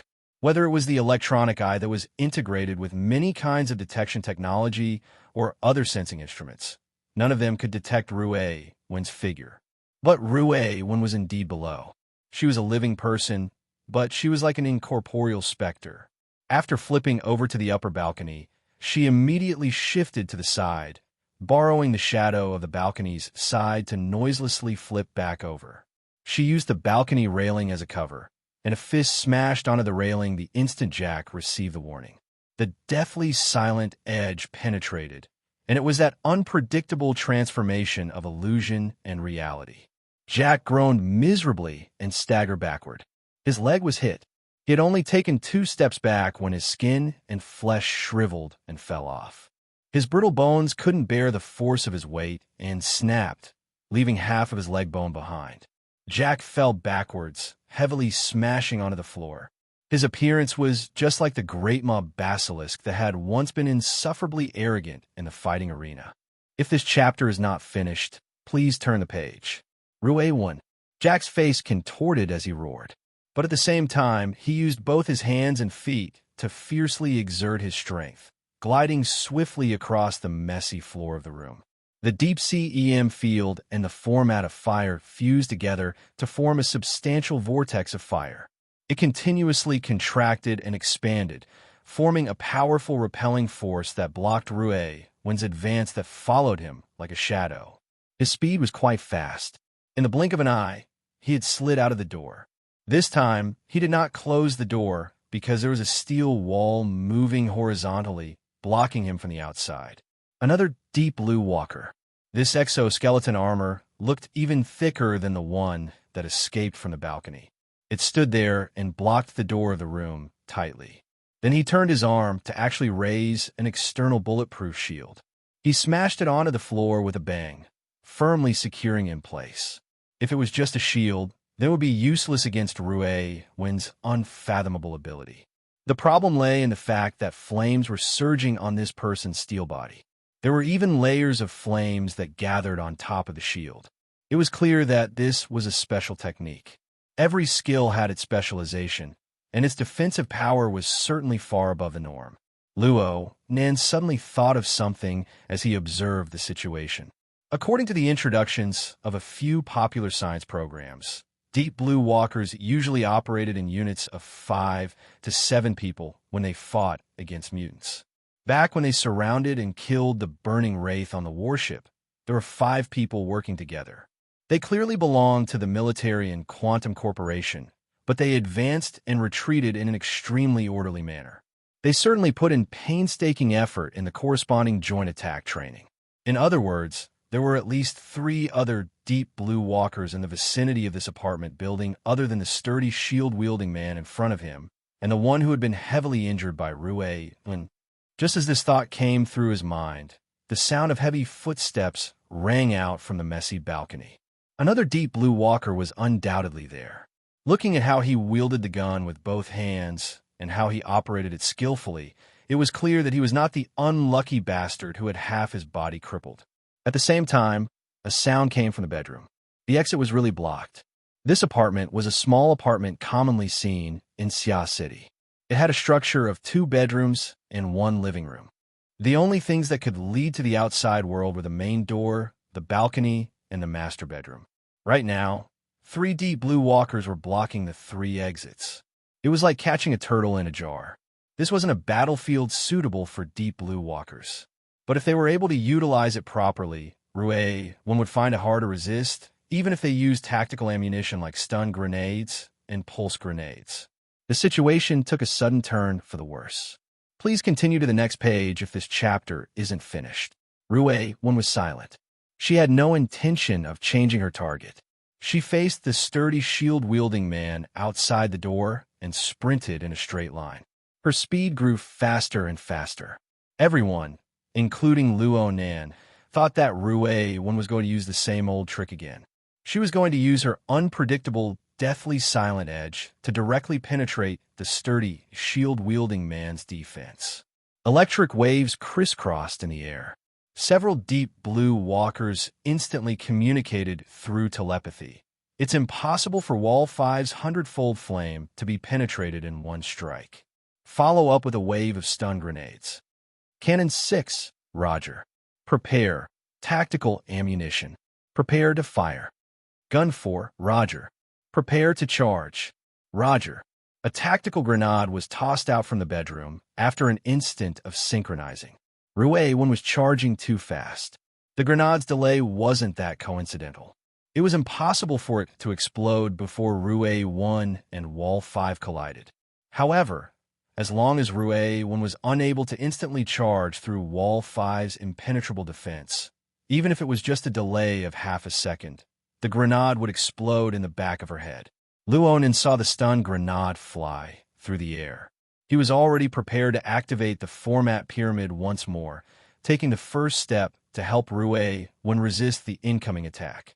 But right at this moment, he discovered that the rhythm of Wind's aura was rapidly rising. It was like the dense beat of a drum, connecting together into one. And in the instant when she was about to escape his control, she fiercely gathered her strength. The change of extreme movement and extreme stillness caused the originally rhythmic undulations of the body and soul body's body of water. Would open her mouth slightly. Her aura interlinked with the inside and the outside, and the shock waves of this undulations exploded outwards. It was as if Luonin could hear the roar of a malevolent giant beast at this moment. However, this explosive attack didn't form a substantial sound wave. Instead, it directly struck the mental plane. It was yet another marvelous switch between the material and mental planes. The shield man was defending against Wind's deathly silent sharpness with all his strength. His attention was completely focused on the shield, but Wind did the exact opposite. She unleashed a mental storm that was similar to the effects of a siege hammer. That was all there was to criticizing Gao Yang for his lack of funds. Wall 5. The shield man's vital signs rapidly changed, causing the team commander to discover that things were far from good. He issued a warning. Wall 5 wanted to hold on, but after the mental storm, true power invaded him. It was like a silent, flowing underground river. It was empty and cold, but it was aimed directly at his weak inner organs. It pierced through in one strike. The 100-fold flame was suddenly extinguished. Wall 5 fell backwards, face down, and a shield covered his body. Chapter 138. The stun grenade exploded behind her, and Rue, when fell forward, pouncing on a Wall 5's body. Her body and soul, along with the fiercely vibrating air, shook with a rumble. However, Rue, when had deliberately maintained her body and soul in a state of turbulence. She firmly grasped the rhythm, like a seasoned boatman steering a boat, like it was flying amidst the howling winds and huge waves. She was already well practiced, even when faced with larger storms and waves. Her state came up, and under the continuous shear, she actually neutralized most of the impact. This sort of outstanding combat intuition was truly fearsome and terrifying. Rue, when somersaulted on top of the shield and jumped up. She walked 2 steps, and her feet staggered a bit. But Luo Nan's format pyramid appeared and disappeared outside of her body. Soon, this bit of aftermath was pacified. Rue, when turned her head to look all around, searching for traces of Jack. Right now, there was not a soul in sight in the hallway of the apartment building. The window of the stairwell, which was connected to half the wall, had been shattered. The deep blue walkers were large in size, so it was inconvenient for them to take the elevator or the stairs. Therefore, they had directly descended from the sky, breaking the window and smashing through the wall to get in. Jack should have escaped from there. The sound of heavy footsteps rushed out from within the room. The gun-wielding deep blue walker, Gun 4, rushed out the door. His majestic body performed a tactical maneuver in midair. He half-knelt on the ground, blocking in front of the muscular shield-bearer who still couldn't get up. The muzzle of his gun locked onto Rue 1, but he didn't pull the trigger. Clearly, even a deep blue walker would feel fear in his heart after having 2 comrades fall in succession. He had to consider the problem of losing members if he continued to fight. Rue, when didn't pay attention to him. She didn't say a single word from start to finish. She just shot a cold glance at the pitch-black muzzle of the gun and directly jumped down from the broken window in the wall. This time she really jumped down. Gun 4 didn't attack. Cannon 6 walked to the door from inside and looked at the remains of the stun grenade that had exploded. His mouth mumbled something that was unknown. The 3 deep blue walkers, one standing, one kneeling, and one lying down, tightly blocked the narrow stairwell and the entrance area. This sort of tactless behavior made their team leader, Brain 1, very angry. Are you guys looking forward to the team being wiped out? In any case, there's about a third of it. Cough the helmet. The one who responded was Wall 5. After saying this, his aura continued to weaken. Gun 4 hurriedly turned around and helped him take off his helmet so that he wouldn't choke to death from the blood he spat out. Gun 4 and Cannon 6 saw Wall 5's appearance. If this chapter is not finished, please turn the page. They looked at each other and asked, how is Fist 2? His left arm is broken, and he has lost part of his heart function. Prepare to be sent to the hospital. Wall 5 is just nice to get into a car. That's good. The problem was, other than the careless Wall 5, no one could laugh at Brain 1's clumsy joke. Only a little more than a minute had passed since the start of the attack, until now. Rue had gone back and forth between the porch and the balcony. She had taken down 2 deep blue walkers and cut off the calf of the burner, Jack. Finally, she had calmly retreated, even if they were somewhat restrained in order to achieve their goal of capturing him alive. What was with this feeling that they would collapse at the slightest touch? Artillery 6 casually tossed away the remains of the stun grenade and gave up on searching for the reason why Rue, one was almost unaffected. He asked, do we still want to enter the second location? Brain 1 did not reply immediately. Gun 4 finally could not help but ask, are you sure we are not facing a mutant?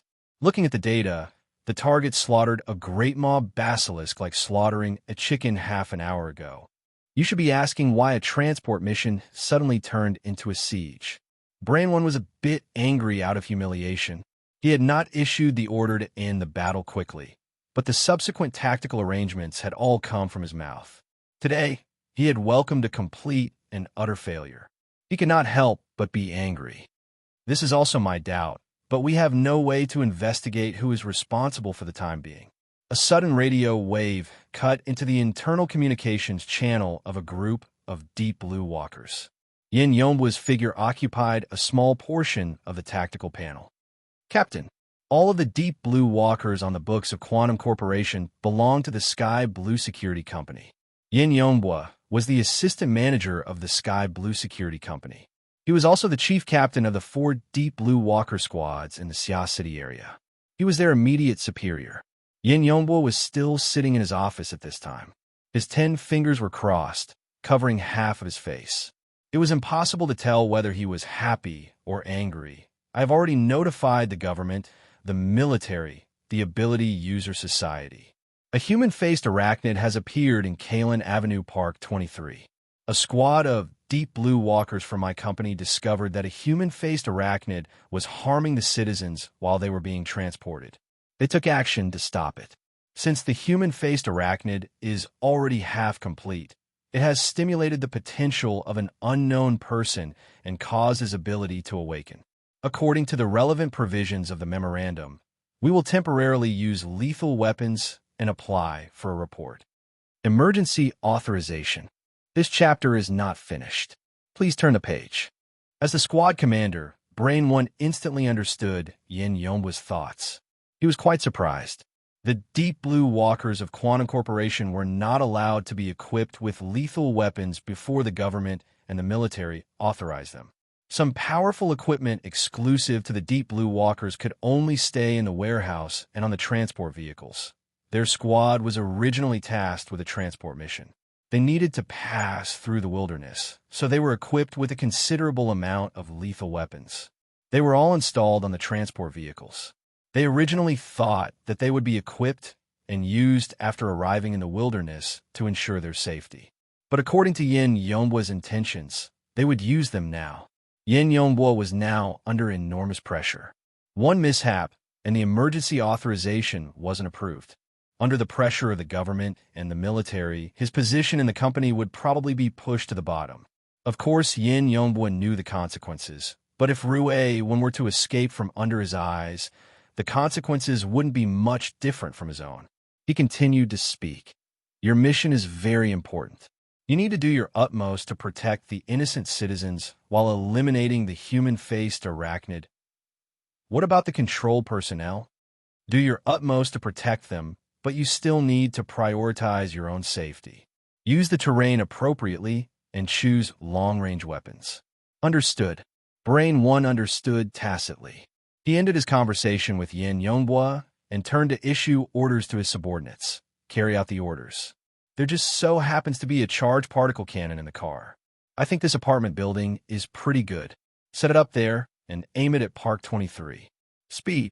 Or are you saying that you want to send Snake 7, who is already in position, into the enemy's mouth?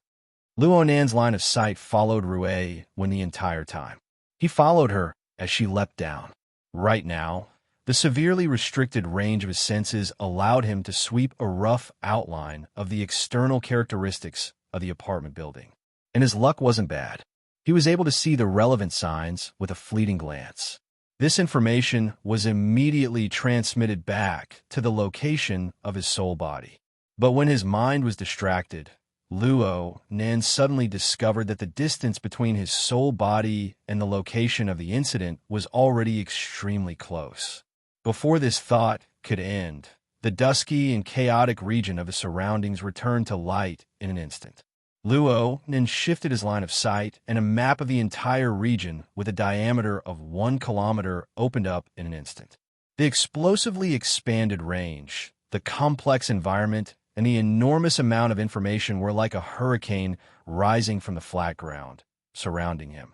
Luo then had an unprecedented feeling of being able to see through everything at this time. The night wind blew, causing a slight chill to pass through his body. Chapter 139. If it was nothingness, then there was no such thing as transparency. Luonin gazed at the night sky. The cool autumn night wind passed through his current location. The airflow was like an incorporeal river, rippling with fine waves that were hard to see with the naked eye. Luo Nin had never been able to clearly feel his own progress like he did now. His soul body had intervened into the material plane and left behind traces that belonged to him in the void. He instinctively raised his hands and raised his eyes to size them up. Luo Nen rarely paid attention to the soul body itself. From his understanding, the soul was like a specter. It was transparent and fuzzy, like a simple projection. But right now, he raised his hands. This was the habitual action of a normal person. He also saw two slender arms. They were even wrapped in his outer clothes today. They appeared translucent at first glance, but they radiated a faint halo of light from the inside to the outside. They gave off an unconventional feeling. It wasn't just his arms. Every position of his soul body was like this. This layer of halo was the product of mutual interference between the mental and material planes. It gave Luo Nen a practical and sensible reference. If he deliberately interfered with the material plane, the intensity of the halo would increase. It would manifest his work in the form of light outside. And if he deliberately distanced himself from the material plane, the halo would quickly disappear, causing his soul to return to a level that was hard to see with the naked eye. Of course, this was only the most basic of methods. A large amount of energy would be lost. There was no efficiency to speak of. A truly efficient method. One would know just by looking at Rue 1. Right now, Rue 1 was running on the outer wall of the apartment building. This was the right word. It was extremely appropriate. The scale of this apartment building wasn't small. It was over 100 stories tall and had a total height of over 300 meters. Rue 1 walked on the outer wall of the building. She was a bit sluggish at first, using both her hands and feet, but she soon found a way to grasp her balance. She only relied on her two legs. She occasionally jumped in coordination. It didn't matter if there were any protruding balconies or railings to borrow strength for support. It was as if she was walking on flat ground. Luo Nan felt that she was no worse than the veteran ability users of the society. At the very least, Cat Eyes didn't seem to be as fast and sharp as Rue Wen's during the operation on Friday night. And below Rue 1, about 20 floors away, was Jack's rapidly descending figure. Of course, Jack was aware of Rue Wen's pursuit.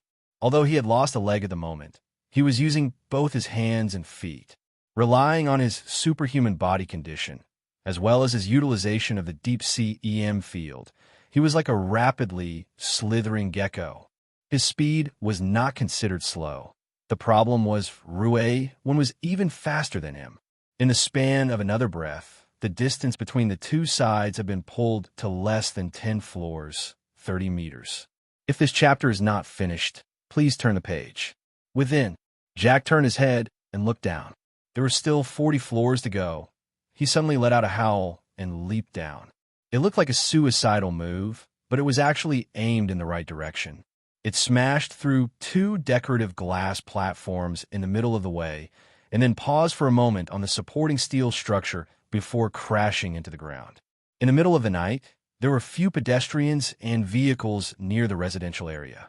However, amidst the roar of the engine, there was a convertible military off-road vehicle speeding over, quickly approaching. Jack jumped up and crashed into the car. Who would believe that such a coincidence wasn't planned in advance? Luo Nan saw that Jack's jump just now had smashed the buffering platform, cutting off the possibility of Rue when following the pattern.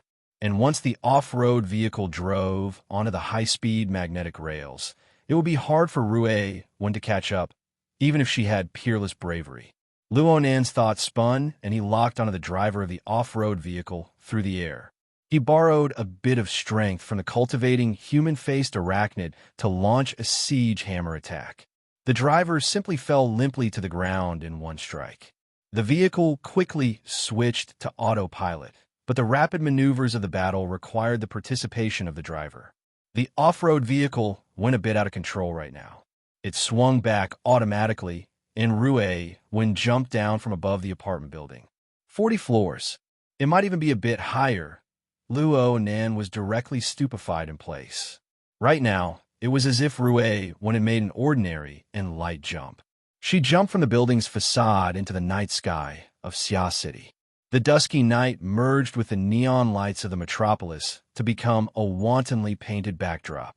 Rue Wen's thin figure was the most eye-catching silhouette on the surface. All the way until the power of the jump was exhausted and gravity was about to take the dominant position at the critical juncture, there was a boom and a wave of air exploded from her body. It was as if she had shaken off some restraints. Her entire body was like a glider sweeping across the low altitude. Her swiftness and liveliness were a perfect combination. Gravity had no choice but to take a back seat. Rue couldn't completely overcome gravity, but she could control her direction. She smoothly found a place to borrow strength. She grabbed the long pole of the street lamp with a single hand and spun around the pole at a high speed that even top gymnasts would find it hard to achieve. She soared into the air once more, completely eliminating the damage that gravity could bring. She completely entered the domain of control.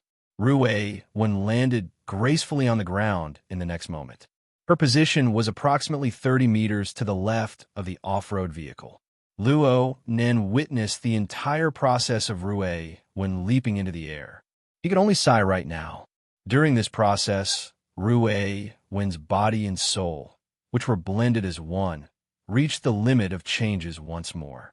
Her entire body seemed to be switching back and forth between the material plane and the mental plane. Please turn the page if this chapter doesn't end. There were a few moments when it seemed as if it would transform into nothingness. Only Luo Nan, who had a close connection with her, was able to lock onto those inconceivable moments. It was because of this that Luo Nan began to understand Rue's consistent combat logic. She was a person who wandered the edge of the world. Her body and soul, which were blended as one, and her inconceivable supernatural ability gave her the innate instinct to switch back and forth between the mental and material planes. It made her every move hard to grasp and impossible to defend against. Jack didn't have Luo Nan's feeling of sorrow. Fuck you. The unconscious driver was pushed out of the off-road vehicle. Jack gritted his teeth and switched back to manual mode. The speed of the vehicle didn't decrease, but increased instead. It charged towards Rue. Rue dodged out of the way, but Jack let out another muffled grunt from within the vehicle. The off-road vehicle was unable to block her at all. Flames burst out from his shoulder. He had taken another blow from Rue, and the format of fire nearly went out of control. Perhaps it was because of this that the off-road vehicle Jack was driving didn't slow down at all. It swayed and cut into a nearby green park, crashing into the outer flower bed. A boom rang out, and Jack was directly knocked out of the front window under the effect of the powerful inertia. This saved him the time to get out of the car. He did another roll and dodged into the forest. Rue still didn't utter a word. She was like a phantom, sweeping past the treetops and continuing her pursuit. Jack practically didn't have a chance to catch his breath. He had lost the courage to fight Rue head-on. He used both his hands and feet to make his way through the green shrubs. He used this sort of embarrassing and humiliating method to grit his teeth and wait for the contact signal that should have arrived long ago. This was the second battlefield that Yin Yonbua's underlings had confirmed to him. It was a wide area that could truly display the abilities of the Deep Blue Walkers. Once Rue was lured here, the 5 to 7 Deep Blue Walkers would launch a joint attack. They could use absolute strength to suppress and capture Rue. But who could tell him where the Deep Blue Walkers were right now? The green shrubs came to an end. There was a small man-made lake in front of him. The pitch-black surface of the water blocked his way. Jack was already unable to stop his body, and he didn't dare to stop. He charged head first into the lake. The instant he entered the water, Rue silently swept over the surface of the lake, and a deathly silent, sharp edge swept past. The surface of the lake swayed with minute ripples. A muffled scream came from the surface of the lake, and a dark red flame suddenly lit up. Rue locked onto the chaotic and rapidly weakening aura at the bottom of the lake. She slightly adjusted her posture and was just about to enter the water to make a final conclusion. A tiny speck of light shone on the surface of the lake beside her. A terrifying impact descended in the next moment. Chapter 140. The charged particles fiercely collided with the air molecules. The atmosphere above the lake was suddenly dyed with a layer of strange dark green. The fiercely warped air was like layers of pulsing willow the wisps that covered nearly 2 acres of the lake's surface. Regardless of how the molecules reacted, the kinetic strike arrived first. The particle beam had already rapidly diffused through the nearly 2 kilometers of linear distance. Its penetrative power had dropped substantially, but the range of its diffusion was even greater. It didn't give anyone a chance to dodge at all. Rue Wen's body was instantly smashed into the lake by the terrifying impact. She violently swelled and surged with the lake water before sinking straight to the bottom. Next, the beam formed by the particle beam covered the lake surface. It was nothing more than a small addition to the building blocks. Target confirmed. Artillery 6 calmly reported from the top of the apartment building. Satellite locked on. The SCA's remote authority is attempting to connect. Requesting assistance in shielding. Understood. Stand by for 30 seconds. Retreat after confirming the damage to the target. Brain 1 gave a simple response. Then he called out to another squad member, Snake 7. Snake 7. Okay. Got it. We have to wait for the radiation to drop a bit. Damn it. Why does this kind of dangerous work always fall on my head? A lazy voice that was completely different from the rest of the squad rang out. It successfully made Brain 1's face turn ashen. He even felt a faint pain in his brain. Even with Yin Yonghwa's endorsement, using a weapon on the level of a charged particle cannon in the metropolitan area of Xia City was still a great deal of pressure. Under the pervasive surveillance system of society, the powerful energy and corresponding radiation of the particle cannon when it was fired was practically the same as firing a firecracker right under the noses of the government and military. Half of the high officials of Xia City would jump out of their beds because of this. Every second the particle cannon was on the top of the building strengthened the evidence that would send them to court and jail them. Even with Quantum Corporation backing him, he wasn't willing to take this risk. It just so happened that the one carrying out this mission was Snake 7. Brain 1 growled. If we don't intervene, the radiation in this area won't drop even after 100 years. Hurry up. Snake 7 cursed in a low voice, but his actions weren't as careful and cautious as his words suggested. Half a second later, a slender, deep blue walker appeared from its hiding place on the outside of the lake surface. This chapter is not finished. Please continue. He flew up from the ground and, propelled by the jet, passed through the air that was still unusually hot and patrolled the surface of the lake in circles. F***CK. This kind of old-fashioned armor has no effect on gamma rays at all. The built-in measuring meter is off the charts. You have 15 seconds, then I'll have Cannon 6 fire another shot. Fuck. Snake 7 immediately calmed down because he knew that his team leader would really do this. Under pressure, efficiency increased. Snake 7 sent a report back 5 seconds later. I've discovered the target's reaction. Wait, a false alarm. Snake 7. There are 2 people in the lake, okay? We have to eliminate the interference first, right? Snake 7 had already flown into the lake as he spoke. He picked up the main culprit that caused his false alarm and tossed him onto the shore of the lake. Jack, is he still alive? The one who spoke was not Brain 1, but Yin Yonghwa. As a commander of a higher rank, he had repeatedly spoken above his rank. Clearly, the pressure he was under was no less than Brain 1's. Snake 7 turned Jack's face over.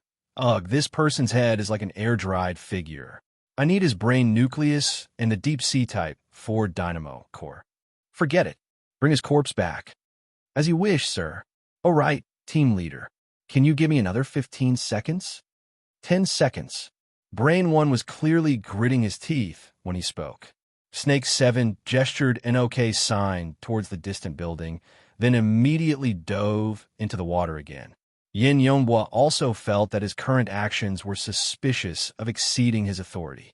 He took the initiative to find Brain 1 in private for the sake of alleviating this awkwardness. Is this Snake 7, that radiation kid, the ability user that awakened on his own initiative but still wants to be a burner?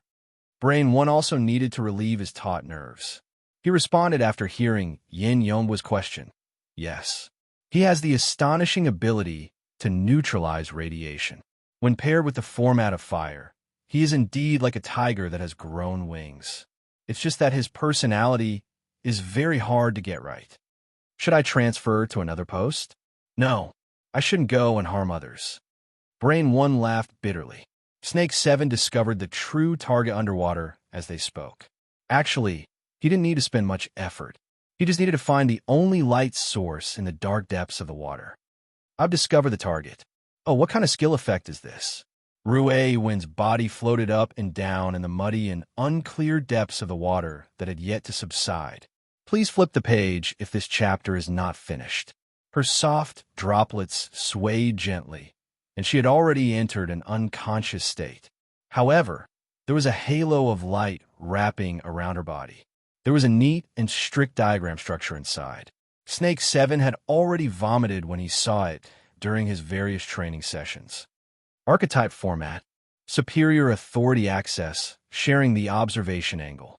Brain 1 reminded Snake 7, don't be careless. A similar situation occurred when the target woke up from unconsciousness last time. There was also the recovery from the stun grenade. Understood. Snake 7 displayed his straightforward style of doing things. He directly pulled out his gun and shot Wen's body underwater. She didn't react at all, but the light of the diagram structure gradually extinguished. Brain 1 was also guessing when he saw this scene. Maybe this is a certain ability of the target's. Maybe it's the ability to recover blood under the influence of the subconscious? Maybe. Yin Yongboi didn't say much. Brain 1 didn't have the qualifications to participate when it came to information about the Apocalypse Laboratory. If the high-efficacy anesthetic doesn't work, then I can only chop off her hands and legs. Though he said this, Snake 7 still took out a set of electromagnetic shackles that he had prepared earlier and placed them on Wen's wrists. Under the effect of the strong magnetic force, Wen's two hands were firmly joined together. She looked as if she didn't have any strength to resist. Done. Brain 1 let out a long sigh. Cannon 6 dismantled the mount. Retreat. Cannon 6 rapidly dismantled the temporarily constructed mount. At this time, Gun 4, who was in another direction, came over to help. The two people carried the heavy equipment and directly flew down the apartment building. At this time, the equipment transport vehicle was already waiting there. There was also a personnel transport vehicle that drove into Park number 23 and went to the lakeside to provide support. The logistics personnel got off the vehicle and moved Jack's corpse to the back of the car. Frankly speaking, this kind of behavior was a bit discriminatory against the wounded. This was because the injured Fist 2 and Wall 5 were in the back of the car right now. They were prepared to be transported to the medical department. It was truly unlucky to carry a corpse in. But thinking about how when had been directly hit by the particle cannon, she should also be in a seriously injured state. It would be better to send her to the hospital as well. Snake 7 still hadn't come ashore at this time. The logistics personnel first stuffed Jack's corpse inside. It was good that the car was spacious, so they didn't have to worry about the lack of space. But when they put Jack down, they suddenly heard a crack sound. Several people followed the sound and searched, but they saw that Jack's shriveled head had split open. A faint red light seeped out from the cracks of the bone where the scalp had fallen off. Chapter 141. His skull is transparent. His insides are about to be empty. Fist 2 was still wearing the exoskeleton armor inside the carriage, but he had taken off his helmet to reveal the pale face of a middle-aged man. He had already left his combat state, but he still needed to wear the exoskeleton armor because his left arm had already been severed. The muscles of the left half of his body had withered substantially, and his ribs were broken. It was the Deep Blue Walker's unique support structure that maintained the various fractures without dislocation or deformation. This tragic injury was caused by none other than Rue 1. Therefore, when he saw the condition of Jack's corpse, he associated it with his family's misfortune and felt somewhat rueful. Across from him, the short and sturdy Wall 5 had taken off his armor and was holding an oxygen inhaler. He leaned against the wall and pretended to be dead. When Yan's eyes were half open as he spoke vaguely, there was still blood foaming in his mouth. My 5 viscera and 6 bowels are about to be empty. What's inside? I don't know. Let's go back and dissect him for the hospital. Fist 2 said with a bitter smile.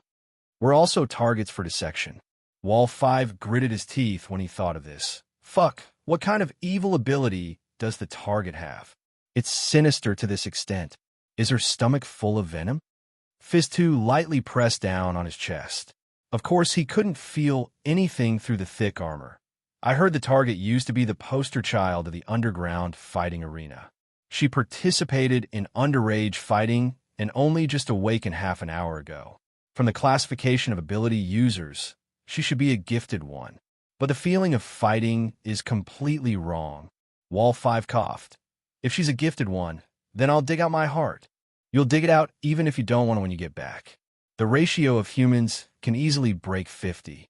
Us two brothers have to rely on the path of altered humans. Wall 5 used the back of his head to hit the steel plate of the carriage. Altered humans, altered humans. My 10 years of blood and sweat are all gone with this altered humans. That's not necessarily true. Fist 2 lowered his head to look at Jack's sinister appearance of death. This guy is also an altered human, but he's also a burner. As he spoke, he extended his hand to lightly touch Jack's skull. The dark red glow came precisely from the cracks of the bones here. But he didn't expect that Jack's bones had already become brittle to a certain degree. His scalp was loose and cracked.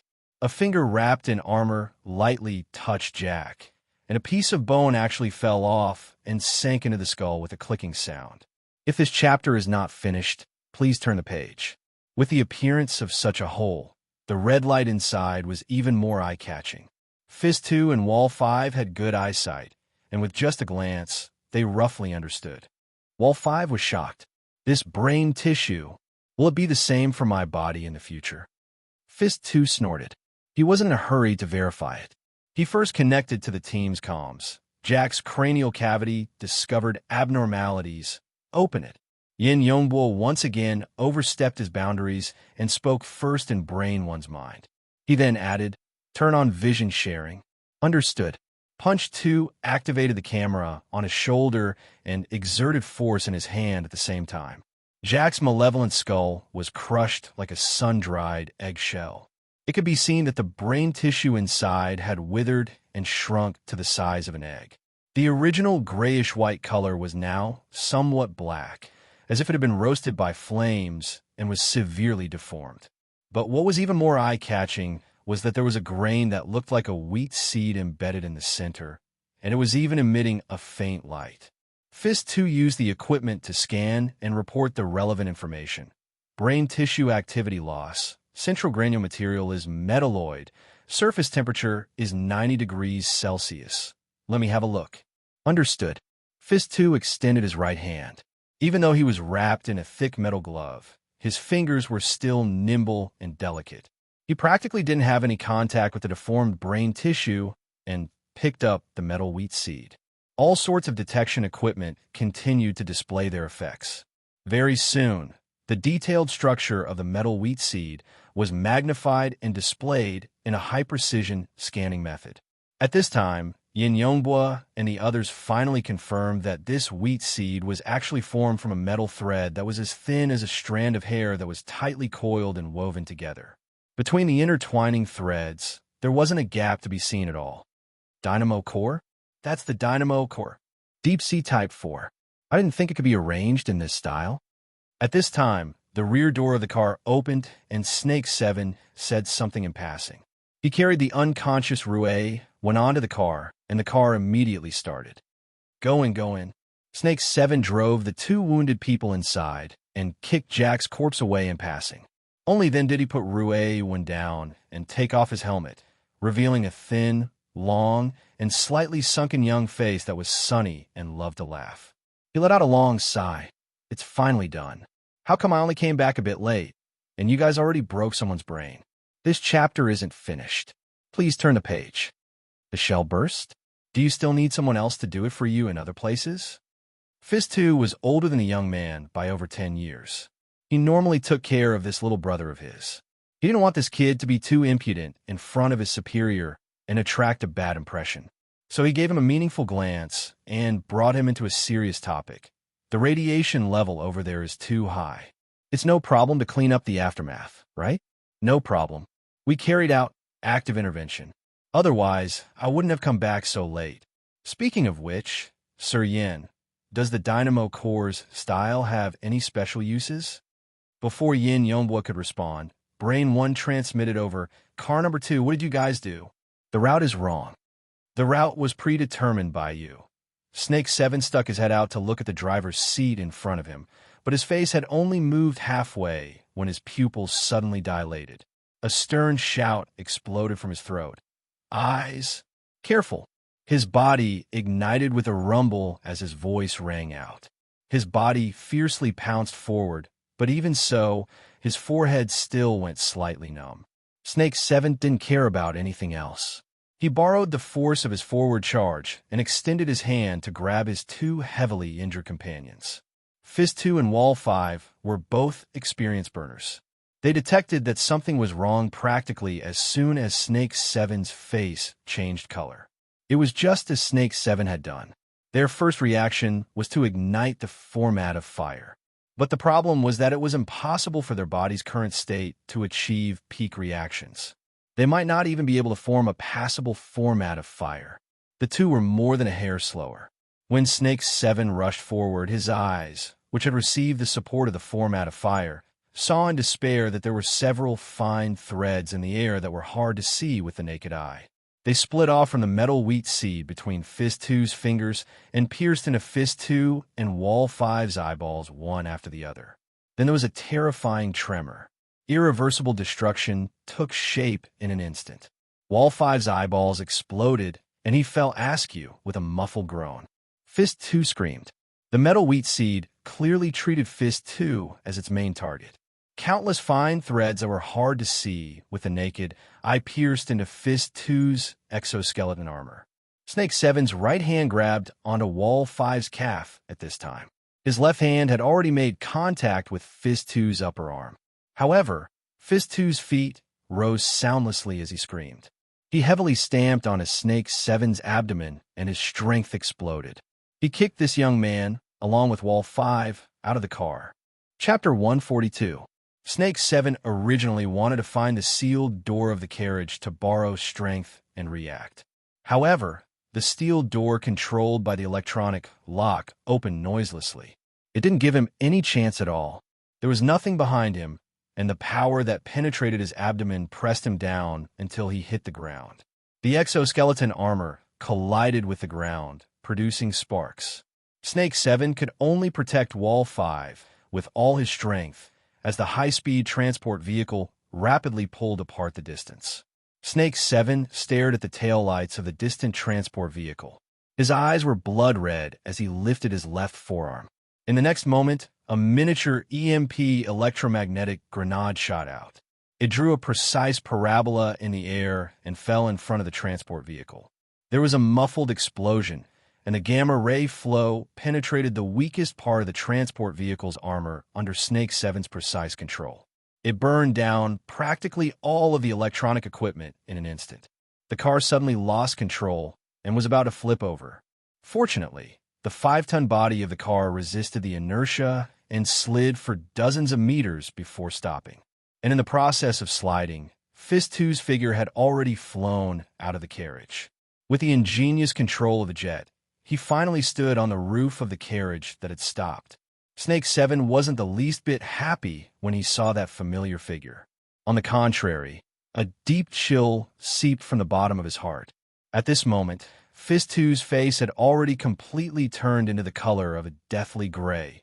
There was no sign of life at all. Instead, the metal wheat seed, in front of him, supported by countless thin threads, ignited with a blood-colored flame. It continuously approached Fist 2's face until it was stuffed into his empty eye sockets, reflecting a demonic and distorted red light. "I'll fuck your 8 generations of ancestors."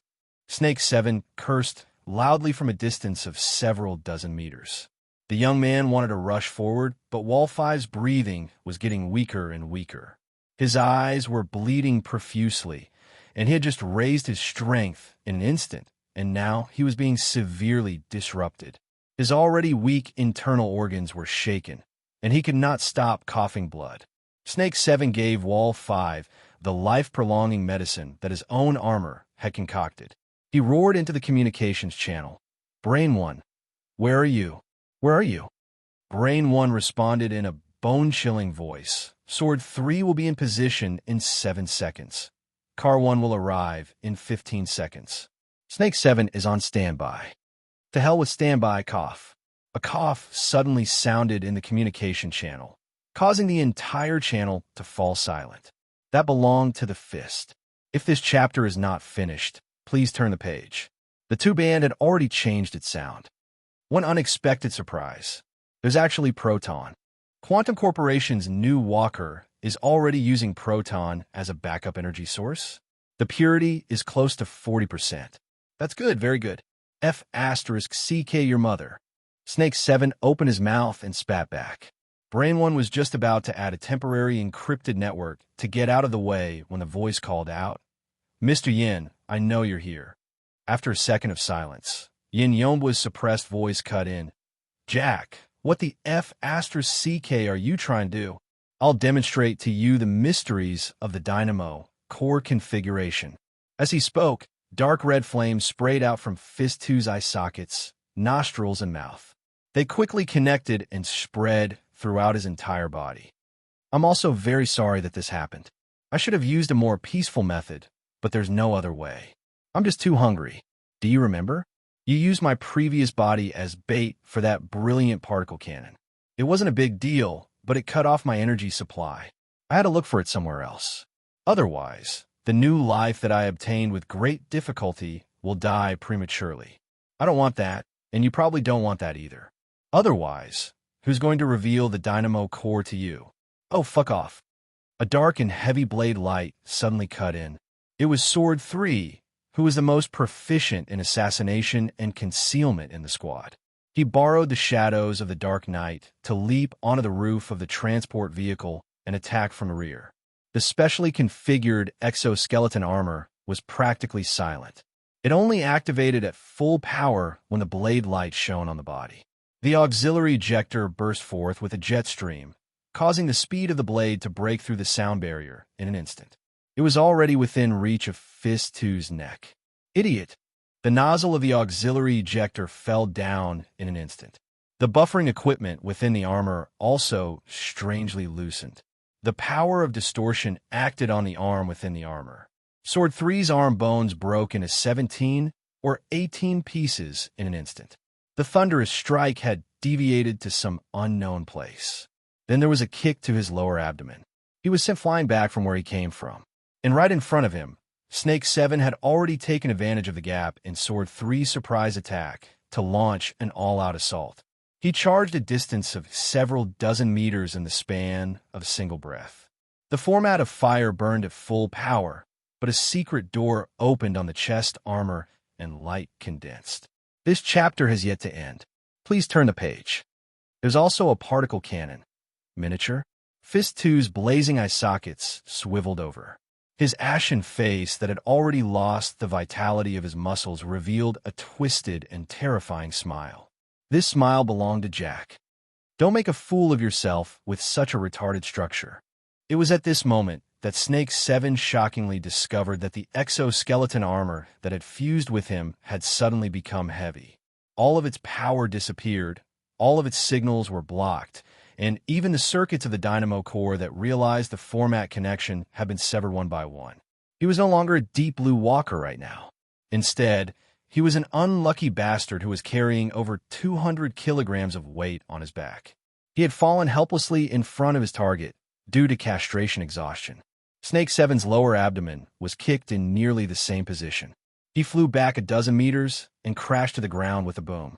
He struggled to climb up, but he saw that the transport vehicle in front of him, which had all of its electronic equipment destroyed by his EMP grenade, actually had its 4 wheels begin to rotate.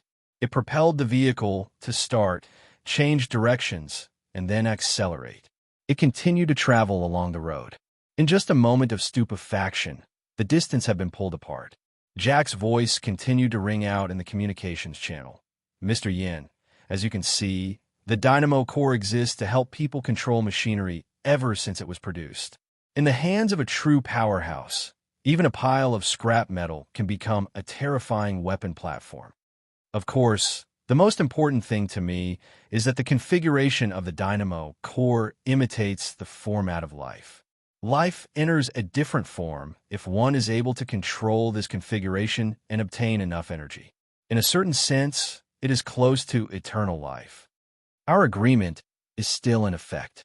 However, in view of your disappointing behavior, I will propose punitive conditions. I hope that you have a certain amount of mental preparation. The dark red trajectory cut in from the side just as his voice fell, piercing through Fist 2's blazing head. The powerful kinetic energy of the electromagnetic sniper rifle's bullet blew the entire head into smithereens. Blood plasma, brain tissue, and bone fragments splattered in all directions. Snake 7 smashed the ground heavily in the back and roared loudly. However, Jack's calm voice still rang out. It was as cold as a demon's. Punitive conditions multiplied by 2. The burning metallic wheat seed seemed to float in the air above the empty exoskeleton armor. It was like the ominous eyes of a demon, casting an ice-cold, mocking light at everyone. Chapter 143.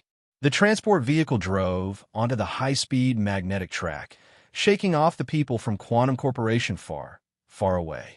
A headless body sat peacefully within the enclosed carriage. Jack's demon eye coldly swept its fiery light over everything within the carriage above the mangled, severed neck. The conflict just now had left the interior of the carriage in complete disorder. The two bodies that had originally been placed there had been swung about in a disorderly manner due to inertia. Jack's body was even further inside, and it had knocked into a seat at the side. Wen's body was curled up, and her hands were forcefully pressed together by the electric shackles. She was a bit closer to the demon eye. In truth, Jack had no interest in the other headless corpse, even if it was his previous body. The body that had undergone repeated modifications had lost all meaning when the dynamo core was pulled out. The only emotion that could be aroused was disgust. The same disgust emotion was also applied to the body that he currently possessed. The burner's body was originally pretty good, but half of his body was practically crippled after his exchange with Rue-1. His left hand was broken, and now even his head had been smashed. He had gone from fuel tank that could barely provide energy to a tattered water sack that didn't even need to be patched up. What truly provided energy to him now was the Deep Blue Walker's energy system. It was the progenitor stored in the backup energy box. Oh, right. A metal thread as thin as nothing extended out from the mangled, severed neck and pierced into the interior of another exoskeleton armor within the carriage. It formed a temporary parallel energy transmission structure. The armor had been removed by Wall 5. The energy box was half full, and there was also a progenitor in reserve. Perfect. The emotion of exclamation was born and threaded through the thin thread structure. It flowed exquisitely and was inconceivably exquisite. As his gaze switched to Rue-1's body, another kind of emotion was born. It was called greed. The fiery light of the demon eye flowed, causing the thin thread structure to transmit a trembling wave of light. It was continuous. I must have been possessed in the past. Such a perfect body was in front of me, and I actually wanted to destroy it. That bunch of idiots that, including me in the past, they simply didn't understand the value of this body. His gaze continuously cut across Rue-1's body, and he did a deep scan. He saw many swollen and deformed areas caused by high-speed particles piercing and burning. This chapter isn't finished. Please turn the page. Jack's heart ached a bit at the wounds. I'll have to check it in detail when I get back. I hope the radiation didn't cause any irreversible damage. Then, if everything went smoothly, the dynamo core could parasitize this body and carefully arrange its configuration. If it could fuse with Rue-1's original soul configuration and ability configuration, then that would be ideal. Even if it's a woman, it doesn't matter.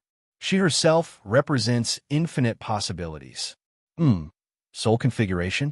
As his thoughts reached this point, a certain piece of information suddenly popped up, causing Jack to abruptly become alert. His demonic eye abruptly flashed as he instantly switched to many different detection modes. He scanned the interior of the carriage, especially the area around Rue Wen's body, many times. In the end, he converted the signal through the loudspeaker on the exoskeleton armor and said in a humming voice, "Young man, how much longer are you going to hide?" There was silence in the carriage. There was no reply. The demonic eyes' flames solidified, locking onto Rue Wen's body. "It looks like you want to protect this girl." In the apartment, the power of your soul configuration was truly amazing. It's laughable that Yin Yongbua and the others still put this ability on Rue Wen. This only reveals their ignorance in the study of souls. The sound of the loudspeaker shook the carriage until it buzzed, but there was still no meaningful information presented. Jack laughed in a low voice. Young people always overestimate their own patience, and at the same time, they also overestimate the patience of others. The exoskeleton armor suddenly punched out, bringing with it the whistling sound of the wind as it directly smashed down on Rue Wen's head. The solid knuckles had already made contact with Rue Wen's temple, so much so that the surface of her skin slightly caved in. But in the end, it still solidified and stopped. Jack maintained this position for a long time, but he still didn't see the expected tetrahedron or any other response. This time, he was truly puzzled. Had he misjudged? Or was this truly Rue Wen's ability? Thinking back to the thorny big guy in the Deshang building, as well as that young man with an extraordinarily large range of perception, Jack's heart was filled with a feeling of anxiety that was difficult to settle down. Yes, even his anxiety had become so real. If the transplant was truly successful, he would undoubtedly become an absolutely real-life existence with boundless prospects, as long as he was given time. At this time, the city's public service system transmitted a message: maintenance of the magnetic track ahead. This chapter is yet to end. Please turn the page. Please switch to the traffic level. The next rail change area is 100 meters ahead. The electronic map already showed the route that could be used. Jack's demonic eye flickered once more, and he simply ignored the notification. His speed didn't decrease, but rather increased as he charged straight through. The radio waves of all sorts of obstruction systems, control systems, and authority systems interweaved in the void, all wanting to control this crazily moving transport vehicle. But under the comprehensive control of the Dynamo Core, all attempts at linking were meaningless. Jack switched the signal to the loudspeaker, using this sort of senseless method to let out a muffled laugh. He was an undefeatable demon king in this intelligent city, no matter what power or direction the brave warriors came from. The feeling of looking down on others and being conceited was pretty good. Pretty good. Oh. This feeling of superiority was 2F** king wonderful. The demonic, I painted the interior of the vehicle with a bloody luster. It was glaring and dazzling, making it hard for people to have a good feeling. Luo Nin watched this bizarre scene, and his heart was strangely calm. Even though Jack was dealing with the situation outside, he never stopped scanning and monitoring the interior of the vehicle. Luo Nin knew of Jack's fear towards Luo Nin. No, it should be said that Jack could see it, especially under the treacherous and indescribable structure of fine threads before his eyes. Luo Nin had already hidden himself for a long time. He guarded Rue Wen's side from the moment she fell unconscious from the particle cannon strike, falling into the lake. He tried to use the old method to awaken Rue Wen's consciousness and restore her state. But Luo Nin soon discovered that this was a task that was hard to accomplish in a short amount of time. Rue Wen's injuries were far more serious than he had expected. The kinetic energy of the high-speed particles had destroyed many of her internal organs, and it had also destroyed the musical instrument foundation that was assembled into harmony and melody. Forcefully switching the tempo under these circumstances would only cause the backlash to kill everything. Luo Nin could only guard by Rue Wen's side, and at the same time, he urgently contacted the society's reinforcements. Originally, the members of the society had been prepared to intercept Quantum Corporation's fleet under Yuan's arrangements. But Jack's appearance disrupted everyone's plans. The society's arrangements were being adjusted, and Luo Nan was squatting in the vehicle. He personally witnessed the treacherous and interesting changes in Jack's state. Yes, it was extremely interesting. Chapter 144. A person's emotions and thoughts were rich and colorful. Under normal circumstances, people would only take these words as a description. But at this moment, Jack was truly putting his words into practice. The energy spurred information signals to flow back and forth on the fine thread structure of the dynamo core. Through this special structure, they endlessly combined and converged, colliding and transforming. The final product was thought, emotion, and thought. During this process, the energy did work, emitting multicolored waves of brilliance. Hidden within it was some sort of unique law and rhythm, flickering and flickering. The law was consistent, but the rhythm was random. The two core elements of stillness and movement combined together to form the rhythm of life that people had to face squarely. It was no longer a rigid template. Instead, it was undoubtedly the pulsation of the soul. Perhaps it was just as Jack said. His life had entered a completely new form because of the existence of this structure. Luo Nan felt that he was watching an educational film about the nature of the soul. From a materialistic point of view, people's consciousness and emotions could be understood simply as a series of neurotransmitters, the conduction of electrical signals, and the collective action of motivation and avoidance mechanisms that humans had formed over a long period of evolution. But many frontline researchers had always believed that there was a deeper reason for the marvelous activities of human consciousness.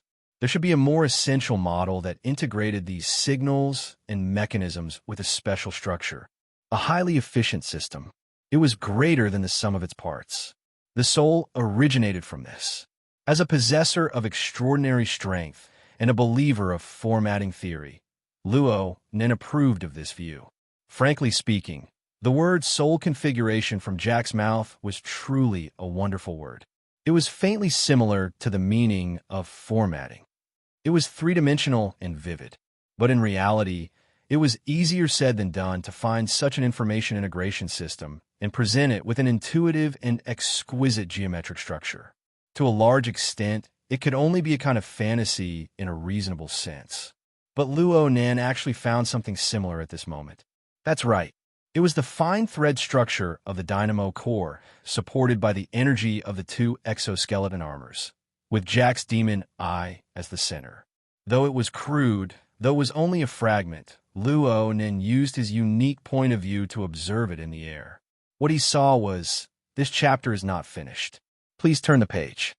It was a magnificent building. Energy and information that could be sensed and measured on the material plane traveled between this building. From low to high, they intersected and collided, climbing step by step. From simple thoughts and basic emotions, they transformed into high-level thoughts and emotions, all the way to the palace of pure spirit.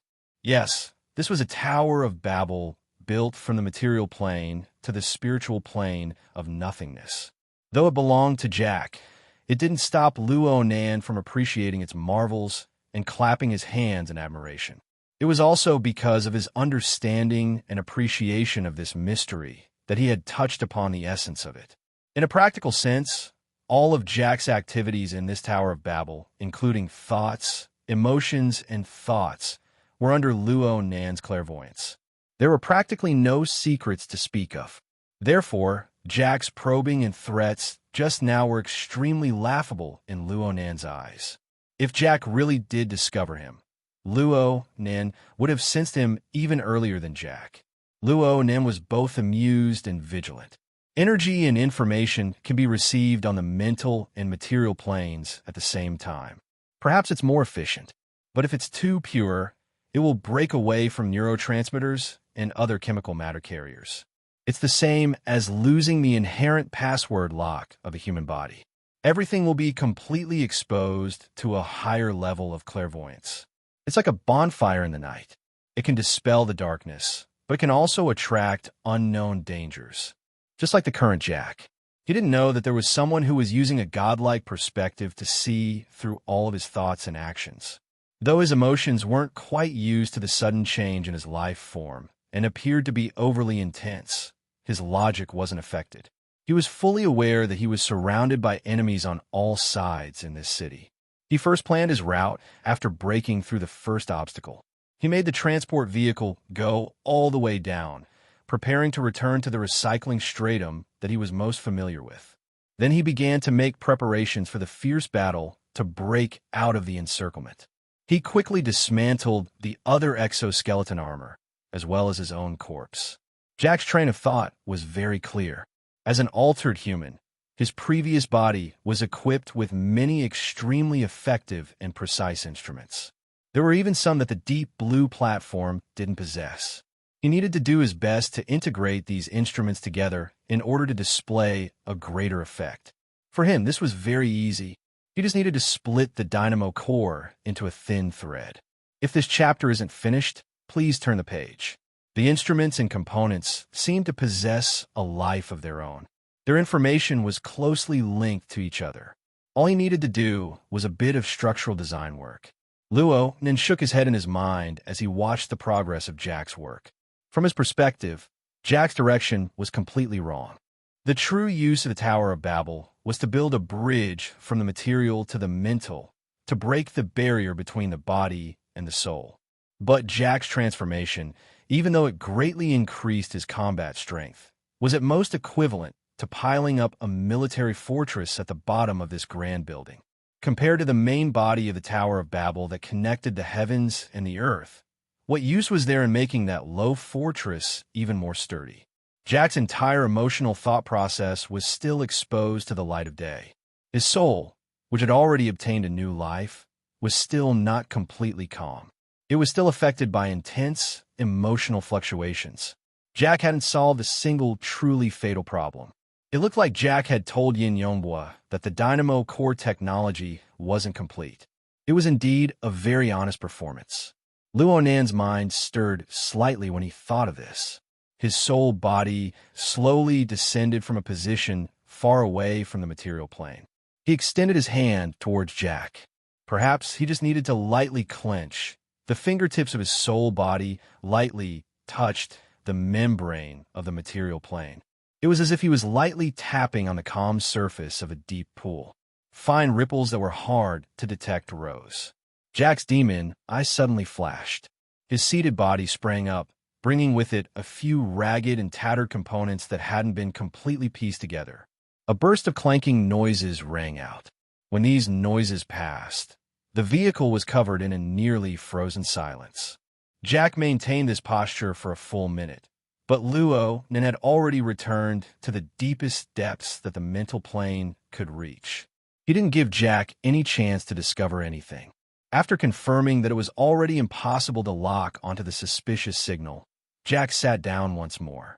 He muttered to himself for a moment before picking up the multi-pronged helmet that he had been ignoring all this time. At the same time, the dynamo core separated a thin line to pull the idle electronic eye system over. Approximately 2 minutes later, the modified helmet was once again connected to the torso of the armor. After the original diamond-shaped strengthening panel, the electronic eye lit up with a dark red glow. Luo Nan laughed when he saw this scene. Chapter 145. Jack, who was wearing a helmet, could be seen as a mighty deep blue walker if it weren't for the many useless components hanging on his body. However, this deep blue walker's mind was on the verge of collapse. The suspicious signal gave him an intense uneasiness. It wasn't that easy to dispel. The installation of the electronic eye was just the beginning. There were many advanced detection devices within Jack's previous shell. They were all dismantled and integrated into the exoskeleton armor. Jack constantly turned his head as the installation process progressed. He let the electronic eye guide the detection devices on his entire body, surveying the interior and exterior of the vehicle over and over again. However, no matter how many times he surveyed, Jack was never able to capture the suspicious signal. But on the other hand, every reconnaissance and detection couldn't be said to be completely meaningless. It was through this method that a huge amount of data passed through the Tower of Babel. The unique structure of the Tower of Babel realized a highly efficient convergence and combination. Every survey represented a deeper level of understanding of this world for Jack. This was something Jack had never experienced before. Luo Nan's evaluation of this was, Jack got on the right track. Jack's remodeling train of thought had clearly changed after being frightened by Luo Nan. He no longer pursued an immediate increase in combat strength. Instead, he integrated and set up as many detection and scanning devices as possible to guard against that invisible and shadowless threat. From Luo Nan's perspective, this remodeling model was closer to the essence of configuration than the previous Battle Fortress style of remodeling. Through the enhancement of perception and cognitive ability, the source and level of information were constantly enriched, and the integration of thoughts was strengthened. From the low to the high, from the concrete to the abstract, this grand tower of Babel climbed to the absolute mental domain. In the long run, if Jack persisted in this remodeling method, he would certainly have some gains. It would be easier for him to display his strength on the mental plane. Was Luo Nan helping Jack make a breakthrough? Clearly not. The reason why Luo Nan was happy with Jack's changes was because Jack himself had a nearly irreparable mistake. His emotional thought processes were currently without any defenses. It would be very hard to find a suitable carrier for them in a short amount of time. Whether it was emotions or thoughts, they were both the foundation of the soul. Please continue to the next page if this chapter doesn't end. Jack's soul was completely defenseless. At least in Luo Nan's eyes, it was incomparably weak. The reason Luo Nan didn't make his move before was because Jack still retained a good habit. He did his best to maintain his consciousness and body at a synchronized tempo. It was like Rue Wen's body and soul fusion. She possessed a powerful defense against attacks on the mental plane. However, this kind of synchronized rhythm was also very demanding. Even someone as strong as Rue Wen had to constantly adjust the state of her body and maintain a calm and tranquil state of mind at all times. Only then could she maintain her peak performance in the midst of an intense battle. Compared to Rue Wen, the current Jack had a large range of mood swings. At the same time, he was incessantly altering his temporary body. His train of thought was different from before and after. Even if he had the dynamo core as a mediator, there was still a high probability that he would come apart. As Jack found the right direction and continued to increase his soul power and level, the fort-like modifications that had failed earlier would have a more and more serious impact on the synchronization rhythm. Perhaps Jack would eventually discover the problem, but Ronan wasn't prepared to give him the chance to solve it. If the boundary between the material plane and the spiritual plane was seen as a water surface, Jack, the fat fish in the material plane, was constantly emerging from the water surface to breathe fresh air. Luo Nan was like a patient hunter, waiting for his prey to emerge from the water the most. He had even prepared a specialized weapon for his prey. The wraith sign at the tip of the heavily chained crow emitted a faint light. The weapon Luo Nan had prepared was obviously the siege hammer. The human-faced arachnid's direct participation was unavoidable in order to guarantee its effectiveness. However, there was a bit of change at this time. It was outside of Luo Nan's plans. The human-faced arachnid, who was in the midst of recuperation, changed its attitude of disdain towards Jack and became a bit restless. Following the transformation of Jack's life form, the dark side of life form's view of Jack's nature changed from completely unpalatable to perhaps it can be tasted. The most important thing was that a spiritual seed was being nurtured in the depths of Jack's soul. Admittedly, it was far inferior to Rue Wen's untainted by a speck of dust. It was pure and translucent in degree. But even if it was meat that had gone bad, it could still be eaten with a sprinkle of chili powder. The human-faced arachnid disregarded its current weak state and struggled once more. It transformed into a somewhat illusory form. Please turn the page if this chapter doesn't end. Its master expressed a strong desire to eat. Luo Nan was a bit hesitant. While Luo Nan was pondering, the Hexayear transmitted information to the mental plane through the psychic wave network. It was received by Luo Nan's soul body. It was the same format of energy and information. It was the same format of shuttling between the material plane and the mental plane. What the Hexaear did far exceeded Jack's current level. It could be confirmed that the energy and information were encoded. At the very least, ordinary eavesdropping wouldn't affect it. However, although the transmission of psychic waves was secretive, it wasn't untraceable. Especially this sort of special waveband that transitioned from the material plane to the mental plane. It was like a gentle breeze blowing across the surface of a lake. It would more or less leave behind some special ripples on the material plane. Luo Nin didn't feel this before, but after grasping the knack of soul breathing, he became more and more sensitive to this aspect. He immediately furrowed his brows. This was because Jack wasn't a normal person. This bit of weak ripple didn't escape Jack's eyes and ears under the gradually upgraded and pervasive probing. All sorts of probing instruments converged in an instant. All sorts of active probing wavebands practically burned a hole in the void. But this was useless. Luo Nan's current soul body possessed an absolute advantage on the mental plane. He could explore an even deeper and more subtle level. In comparison, Jack's artificial instruments were far too crude, even if they could truly probe the mental plane. Whether it was precision or breadth, they were far from being able to capture Luo Nan. So Luo Nan could calmly receive the signal and use this sort of method to provoke Jack's sensitive nerves. Wayne transmitted, "Scout, the target has been locked on. Your soul-bonded crow can rest for now. Pay attention to the various sniper positions in the surroundings. Mr. Bai will contact you in a moment." Cragburst's muffled laughter transmitted over. Clearly, he had seen through He Yuin's scheme of using her power for private gain. Luo Nin ignored He Yuin's suggestion and willfully let his soul-bonded crow fly all the way from Dashang Building. The distance was nearly 50 kilometers, but it only took him less than half an hour to get there. The crow's speed had already broken 100.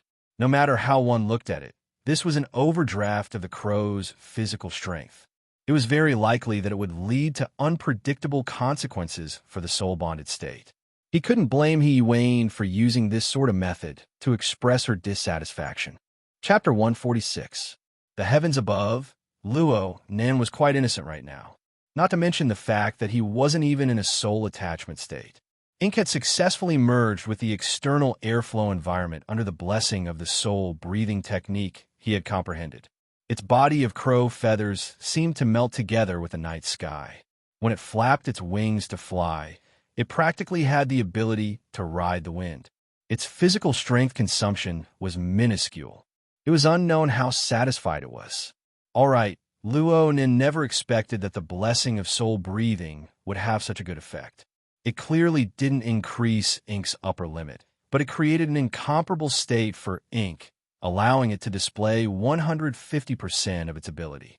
Luo Nin had secretly learned from Rue 1. It was no wonder that Rue 1 was able to achieve such godly results with her skinny body. Sometimes, perfect coordination was even more crucial than absolute strength. No matter what Luo Nin thought, He Yuin was the supreme commander of this operation. He had to listen to her orders. He could only order Ink to fly to the area designated by He Yuin. He Yuin maintained a high standard of work as a secretary.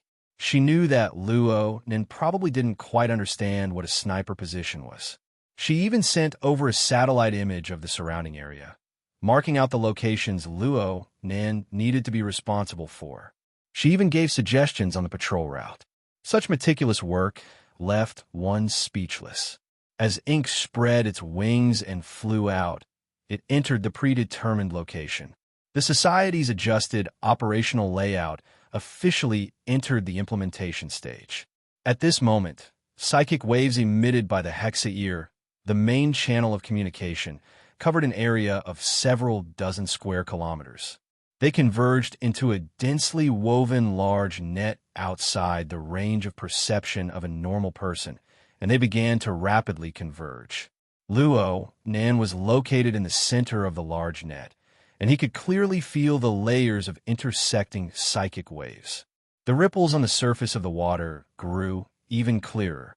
Clearly, these changes couldn't be hidden from Jack. His mood became even more restless. The crisscrossing psychic waves completely destroyed his search for suspicious signals because there were suspicious signals all around him right now. Jack understood that he was already surrounded. After completing the transformation of his life form, a few negative effects finally arrived. Jack knew that being restless was useless, but he was unable to block off these emotions. The encirclement of the society's forces was an expected result. Jack didn't need to react so excessively. In the end, it was Luo Nan's provocation that left him with an extremely bad experience. It was like a scattered weed seed. This chapter is not finished. Please turn the page. The weed seed began to sprout under the watering pressure from all sides. It grew rapidly, devouring the nutrients that originally belonged to his core willpower. The arrogance and conceit from before had long flown off to who knows where. Jack punched the partition of the carriage and began to clean up the equipment that had not been fully installed. His efficiency was much lower than expected. Of course, this debt was also placed on Luo Nan's head. Although Jack didn't know who was behind that suspicious signal. Jack's reaction was quite interesting, but on Luo Nan's side, the human-faced arachnid's reaction was in no way inferior. See, the more anxious Jack became, the more restless the human-faced arachnid became. Even though it didn't possess intelligence, its hunger instinct still transmitted a relatively clear message. Translated, it was roughly saying, "Don't tease him like that." The spiritual seed's nutrition has decreased again. It didn't seem like it was going to swallow it directly. Luo Nan's mind stirred. Under his stimulation, Jack's sensitivity towards the mental plane had increased by an unknown amount. It was to the extent that he was able to sense the encirclement of the society ahead of time. Even though Luo Nan believed in Yuan's leadership, Rui Wen was by Jack's side. With Jack's terrible ability to control his emotions, it was better to add another layer of insurance for the sake of safety.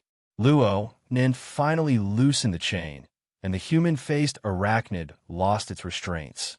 It immediately broke out in joy and threw itself straight at Jack.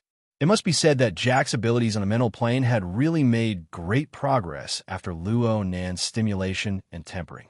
In the past, he didn't have any ability to detect the human-faced arachnid, a darksider life form. But now, a certain intuition made him tense up the moment the human-faced arachnid threw itself at him. It was the probing assemblage that could practically melt the void. Unfortunately, it was still useless. Jack's completely exposed emotional thought process was an irreparable weakness, and the human-faced arachnid's assault method even exceeded Luo Nan's imagination. The human-faced arachnid really didn't bite down with a ah-woo. Jack was still in the synchronized rhythm of his body and soul, so he still possessed a certain level of defense. This darksider life form possessed a cunning instinct. It avoided a frontal confrontation. Its already weak body instantly transformed into nothingness. Its core essence actually transformed into a minuscule piece of information. This information was captured by Jack's probing apparatus on all sides. And this was it. This chapter has yet to end. Please turn the page. Jack was thrown into a completely defenseless emotional thought process. Luo Nan watched in stupefaction. The human-faced arachnid transformed into information under the drive of energy. It roamed within the Tower of Babel and collided with other information. A reaction occurred in an instant, flashing with a kind of dark tinge of emotional luster. Luo Nan immediately deciphered that this was impatience. This bit of impatient emotional element quickly merged into Jack's corresponding emotional torrent. It followed the structure of the Tower of Babel up level by level. Soon, it seeped into a higher level of thought. In this way, the human-faced arachnid was like a kind of virus. It gradually seeped into Jack's soul. This was a fact that Luo Nan found hard to imagine, but he had witnessed it with his own eyes. The human-faced arachnid began its official work after making contact with Jack's soul. The first thing it did was to weed out. It callously and mercilessly ate all the emotional weeds that helped it enter Jack's higher-level thought process. They were fighting over the nutrients of Jack's core willpower. Then it dove head first into the depths of Jack's soul. The human-faced arachnid found its final target in the abyss where self-awareness was hard to reach. It seeped with the color of blood and desire, yet it also had layers of faint halos of light. The human-faced arachnid stared greedily at this edible food, but it didn't make any follow-up movements. It just hid nearby, waiting silently. As for Jack, after a series of warning omens that made his heart palpitate, he suddenly discovered that the irritating, impatient emotions had suddenly been blown away. This was a change that had no reason at all. But the fatal pressure was the best reason. In any case, his mind had recovered its calmness once more. He was able to face the imminent crisis. His gaze fell upon Rue 1. He understood that the source of everything was this girl that he had monitored for 3 years. He had tortured her for 3 years. Jack extended his hand. No matter what, he wanted to control Rue when in his hands. And at this time, the high-speed moving transport vehicle suddenly swayed sideways. The magnitude of the swing was so great that it simply made people believe that the vehicle had been violently warped. In reality, the vehicle, which was pieced together from solid, bulletproof steel plates, had indeed been severely warped. Then it was torn apart. Apologies. Updating the settings has failed. I only discovered it now. There's still a chapter ahead. Everyone, don't forget to subscribe. Also, what the hell is with the initial order being lower than the later chapters? Chapter 147. Jack's fingers, which were about to touch Rue 1's body, suddenly pulled away at least 2 meters from his target. The darkness of the night outside the car was like a muddy river, suddenly lying horizontally between him and Rue 1. See, impossible. Jack's mind instantly calculated the terrifying and absurd amount of energy needed to forcibly tear apart a bulletproof steel plate. Using the simplest logical deduction, this energy could be blasted in the most efficient way possible. It could completely penetrate him in one hit. Jack's self-awareness glowed with brilliance in a single thought, dispersing the strange power acting on his mental plane. In an instant, the warped and cracked car and the darkness of the night between him and Rue when all transformed into fluctuating mottled colors. With a slight spin, they dissipated without a trace. The car had indeed swayed sideways and crashed into the abandoned ground floor of a building, but it wasn't as serious as he'd felt before. At this time, all levels of detection equipment had long since transmitted the information of the EMP electromagnetic attack, but he was completely unaware. Mental illusion? I can also be affected by illusion? An indescribably complex mood churned, then instantly chilled. Because Jack had just been affected by the illusion and electromagnetic attack, his body's reaction was erroneous. In the severe swaying of the car, he had already thrown off the distance between him and Rue 1. His back pressed against the wall of the car, wanting to borrow the force to spring up and grab Rue 1's protective artifact. At this time, the car behind him made a ping sound. See, the sound was oppressive and heavy. The peerlessly strange power transmitted from the outside of the car, almost without any damage, directly into the exoskeleton armor, into the half-decayed body. The vibrating power seemed to radiate outward from the chest to the body. The tightly arranged configuration of the dynamo core trembled slightly. This time, his body was actually shaken to the point of freezing on the spot.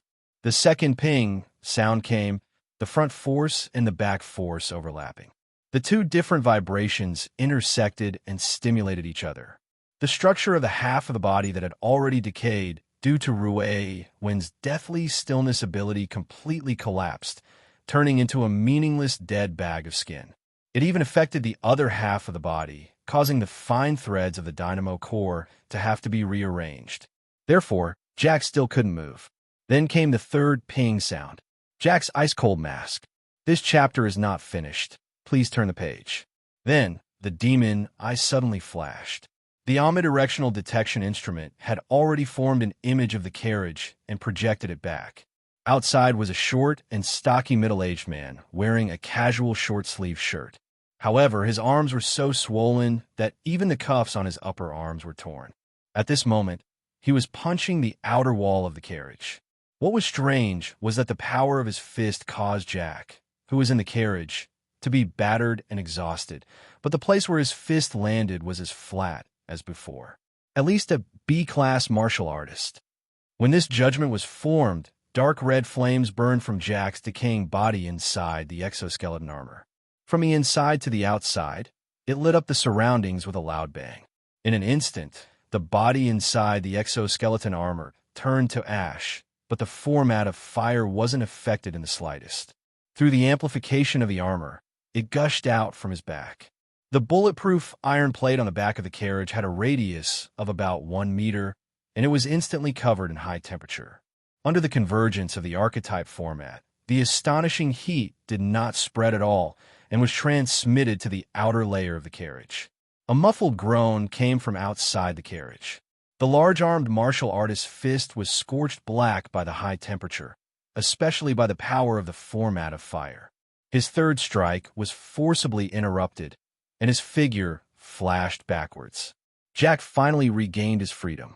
He didn't care about the exhaustion caused by the instantaneous eruption. He turned around to grab Rue 1, but at this moment he saw the rear of the carriage explode open. The big fellow, Crag Burst, who he had exchanged blows with before, charged in while laughing loudly. He disregarded everything and engaged in close combat. "I'm done for." Jack knew that he no longer had the strength to snatch Rue when into his hands. His demon eye instantly dimmed, but it immediately brightened once more. "Even if I don't have Rue 1, I still have the dynamo core. I still have energy. I haven't failed." Within the open carriage, the two beast-like experts instantly engaged in close combat. The bursting power made it seem as if this 5-ton transport vehicle could topple over at any moment. The rescue operation was already over at this moment. It was surprisingly straightforward and efficient. The personnel deployed in the surroundings appeared one after another, surrounding the transport vehicle. It was like catching a turtle in a jar. Wayne stood beneath a concrete pillar in the abandoned area. She calmly observed the current situation. A small old man stood loosely by her side. He yawned incessantly. It was the large-armed martial artist who had just played a crucial role. "Please turn the page if this chapter isn't finished." He walked back. His arm had already returned to its normal limits. It was only a bit thicker than an ordinary person's. He swung his injured arm and sighed with emotion. "Secretary, you really are daring. You used an illusion technique on an altered human that was neither human nor ghost, and you succeeded. Daydream. Not bad." Daydream was the veteran psychic of the Sia City branch, Mr. White. He yawned again when he heard what was said. He shook his head and said, "This person's mood fluctuates greatly. His defense is surprisingly sloppy. He's inferior to an ordinary person to a certain degree. Of course, his logical abilities are extremely strong, and he recovers quickly. But as long as the first step is hit, the subsequent steps won't be a problem." Wayne slightly bowed towards the large-armed martial artist. "I just exchanged a bit of information with Quantum Corporation. You've worked hard, Mr. Giant Arm. If it weren't for your 2 successful strikes, things wouldn't have gone so smoothly. I'm ashamed. Originally, I was going to hit with 3 strikes. I didn't think that this altered human's format of fire could be controlled to this degree." Crag Burst was blasted out amidst the explosion of flames as he spoke. No matter how valiant Crag Burst was, he was still made of flesh and blood. Compared to Jack, who was a complete metal construct, Crag Burst suffered quite a bit. Jack blasted Crag Burst back with a single strike and walked out with large strides. He landed in the center of the empty space and faced the dozen or so veteran awakened of the ability user society. There is a great disparity between the strong and the weak, but he was fearless. This boldness made people have a whole new level of respect for him. However, Luo Nan, who was observing from the sky, was a bit embarrassed. What the hell is the human-faced arachnid doing? From Luo Nan's perspective, at least half of the credit for Jack's current performance could be attributed to the human-faced arachnid. It was precisely this fellow that lay in wait in the depths of Jack's soul. It endlessly guided the direction of Jack's emotions and eliminated nearly all of the negative elements. This allowed Jack to fight more and more bravely, bursting forth with the fierceness from the depths of his heart. Because of the burden of the human-faced arachnid, Luo Nen seemed to be on the same side as Jack. Right now, the human-faced arachnid was extremely excited. Its bizarre and unfathomable instincts were currently urging it to bring out the most valuable portion of Jack's soul strength and pour it into the spiritual seed before its eyes. Right now, it wasn't like a savage Darksider species. Instead, it was like a diligent gardener. The spiritual seed before its eyes was gradually washed of its lustful bloodlust and blossomed with a radiance that grew brighter and brighter. Chapter 148. Jack had never felt so good before. Even though he was besieged, even though Rue one had been snatched away, the pressure had stimulated all of his potential. The configuration of the dynamo core, even more so, allowed him to see how energy and information could truly operate with high efficiency. The same information was converged and analyzed, but he was able to see the unprecedented angle and content. Even when he was in the most passive position, he could grasp the most detailed changes in the situation without any hesitation or confusion. Because of this, he had nothing to fear. Apart from the external, there was also the internal. Jack could sense that the strength of the dynamo core was being held back by his crude steel body design. It was only able to bring out a very small portion of its power. But this didn't make him depressed. On the contrary, it encouraged and motivated him. As long as he could charge out, his future would be limitless. The glorious prospect had ignited the true flames in his heart. The internal energy of the format coiled and coiled, making contact with the flames and igniting anew. The color of the format of fire was even brighter and carried a faint golden edge. The twisted patterns in the air and the flames formed a marvelous archetype format. It displayed a mysterious and profound pattern, but it gradually disappeared as it accumulated even more power. Jack unsheathed his closed combat sword. The format of fire spread to the blade, rippling with a layer of distorted rainbow light. Wherever the blade pointed, even the society's aptitude users who had the absolute upper hand had to squint their eyes. Giant Arm clapped his hands against Jack, whose aura was rising. I thought you were just a peddler who harmed children, but now it seems that you're a very ruthless human trafficker. The piles of bones under the Deshang building were all used by a lunatic like you to train your courage, right? The demonic eyes behind Jack's multi-edged helmet shot out a cold glare. Every dead person has a specific recovery procedure. Bones and such have never been left. Jack laughed out loud when the giant arm paused. At first, it was just the sound of the signal being transferred to the loudspeaker. Later, it was the sound of pure flames surging and exploding, shaking the entire abandoned floor. Luo Nan retreated a bit deeper into the mental plane as Jack laughed loudly. It wasn't because of Jack, but because of Mr. Daydream, by who stood by He Yuan's side. This wasn't the first time Luo Nan had heard of Mr. Bai, the psychic. If this chapter is not finished, please turn the page. It was a well-deserved reputation. Unbeknownst to him, there was already a thin layer of mist flowing on the spiritual plane. It gradually thickened and silently opened up a domain that belonged to him on the spiritual plane, and it permeated towards Jack's direction. While Jack was talking nonsense, Mr. White had already launched an attack on him. Luonin had seen it before. It was when Jack was attacked by the illusion technique. The smoke itself was a lot of fine and fuzzy inductive information. It cut into the material plane from the mental plane. Jack was defenseless and exceptionally sharp in the Tower of Babel. The smoke wantonly created illusions. The effects were extremely miraculous. But now, the situation seemed to have changed. Jack's babble was still defenseless, but the rhythm of the flow of energy and information had been completely elevated to another level. Before, it was a surging tide. Now it was a crazily leaping flame.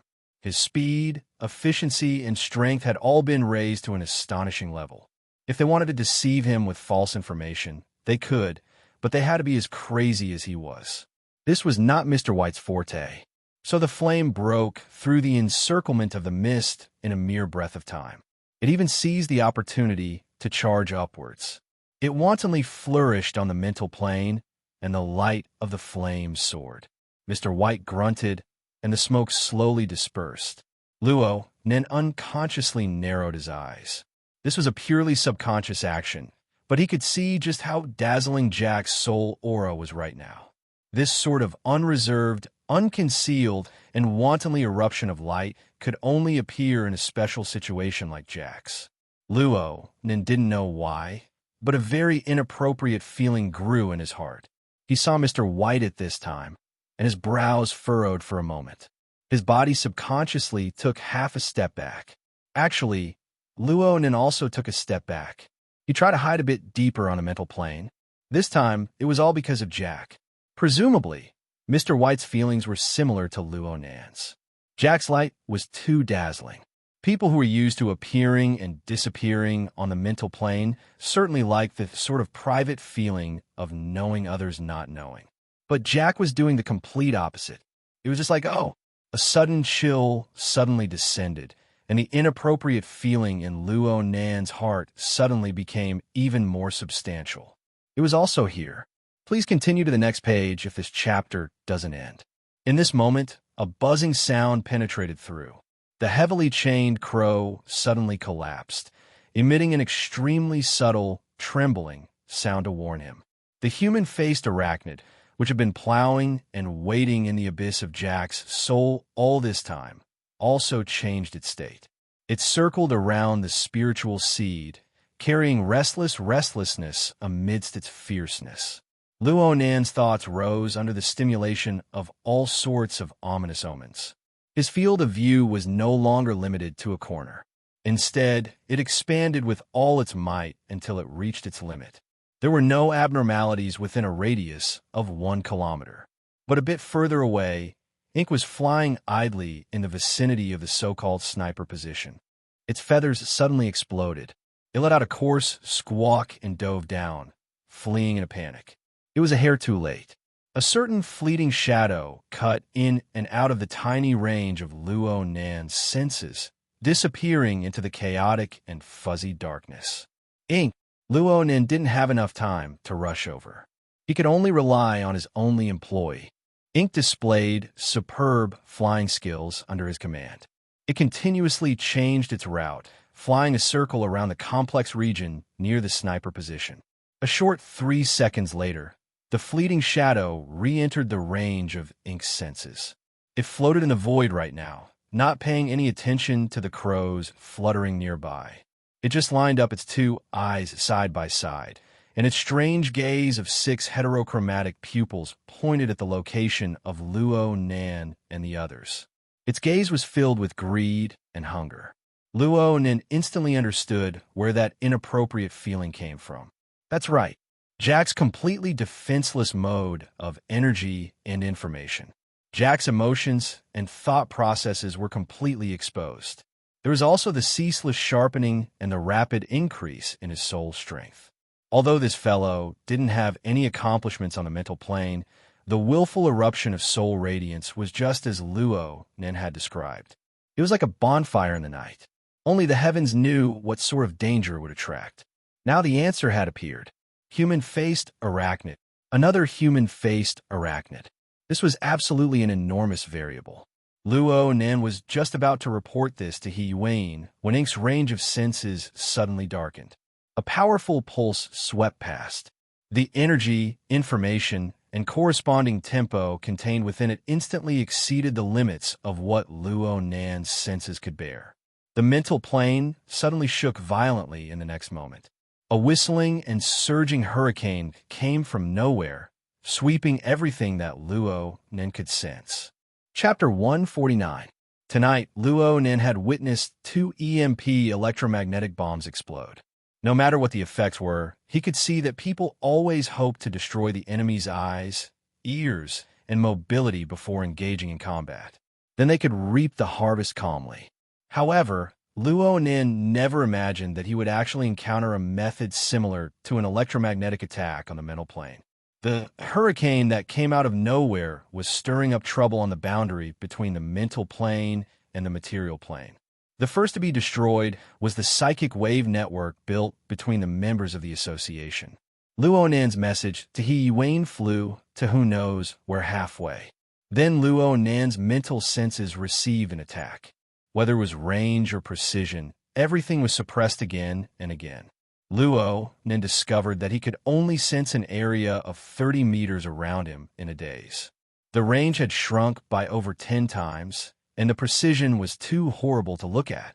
Luonan discovered that he was still fine. Mr. Bai's situation was even worse than his.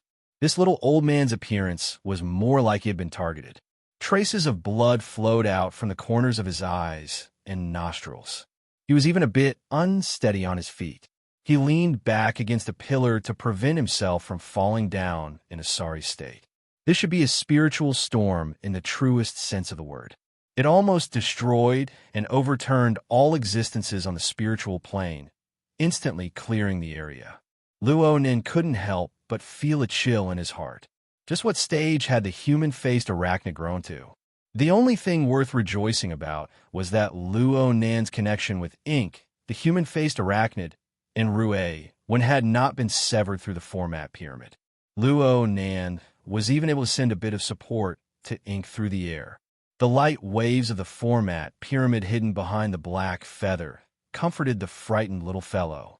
Correspondingly, the human-faced arachnid, which was even sharper than him, transmitted a warning message to a certain degree. In this way, Luonan knew that the human-faced arachnid, which had stopped in the air above the sniping position, had already swept over in this chaotic situation. Okay, this was a bit confusing. Luonan gave his human-faced arachnid a nickname, Wraith Sign. Even if it had a nickname, the Wraith Sign, which lacked spiritual intelligence, couldn't provide any more information. It didn't know anything about the route or the speed. But Luonan knew that the enemy's most likely target was still Jack. Jack was the only person who didn't suffer from the mental storm just now.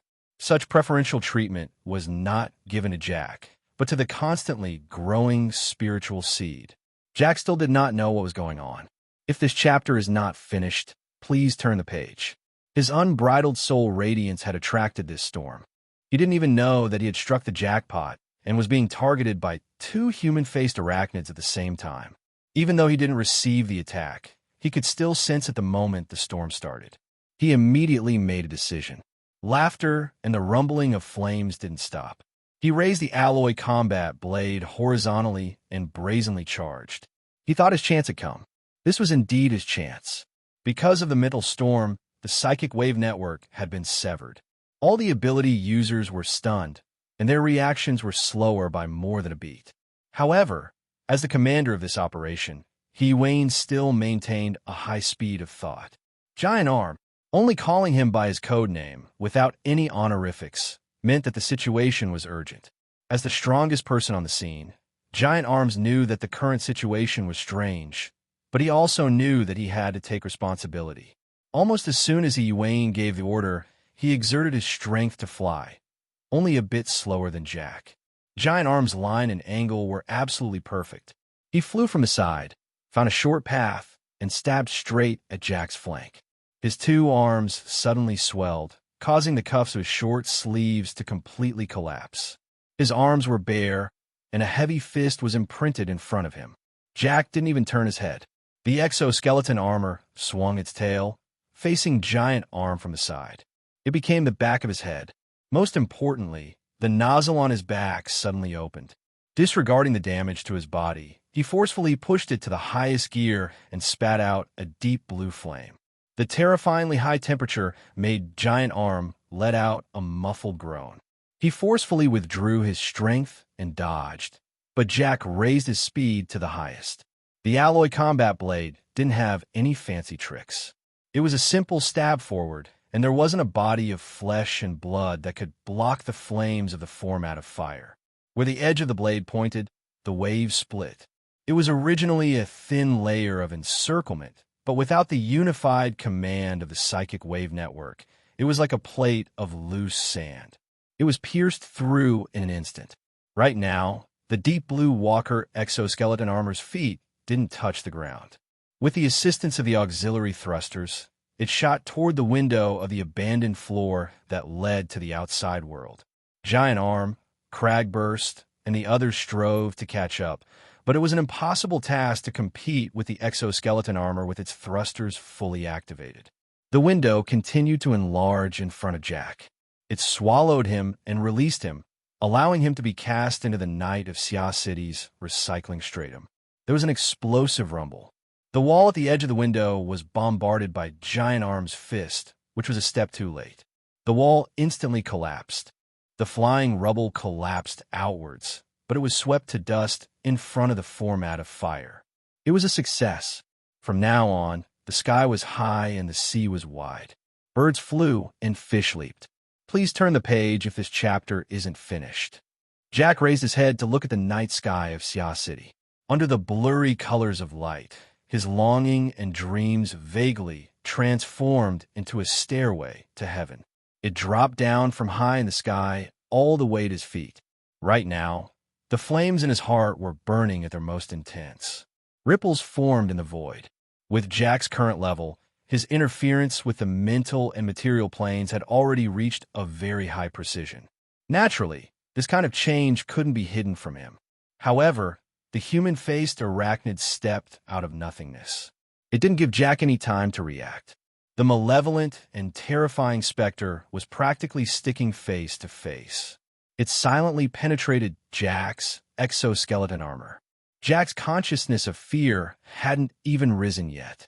Right now, he was still displaying ecstasy and pride on the outside. His emotions were like exploding flames. However, the human-faced arachnid burned with the same bewitching, demonic fire. It instantly covered Jack's entire body.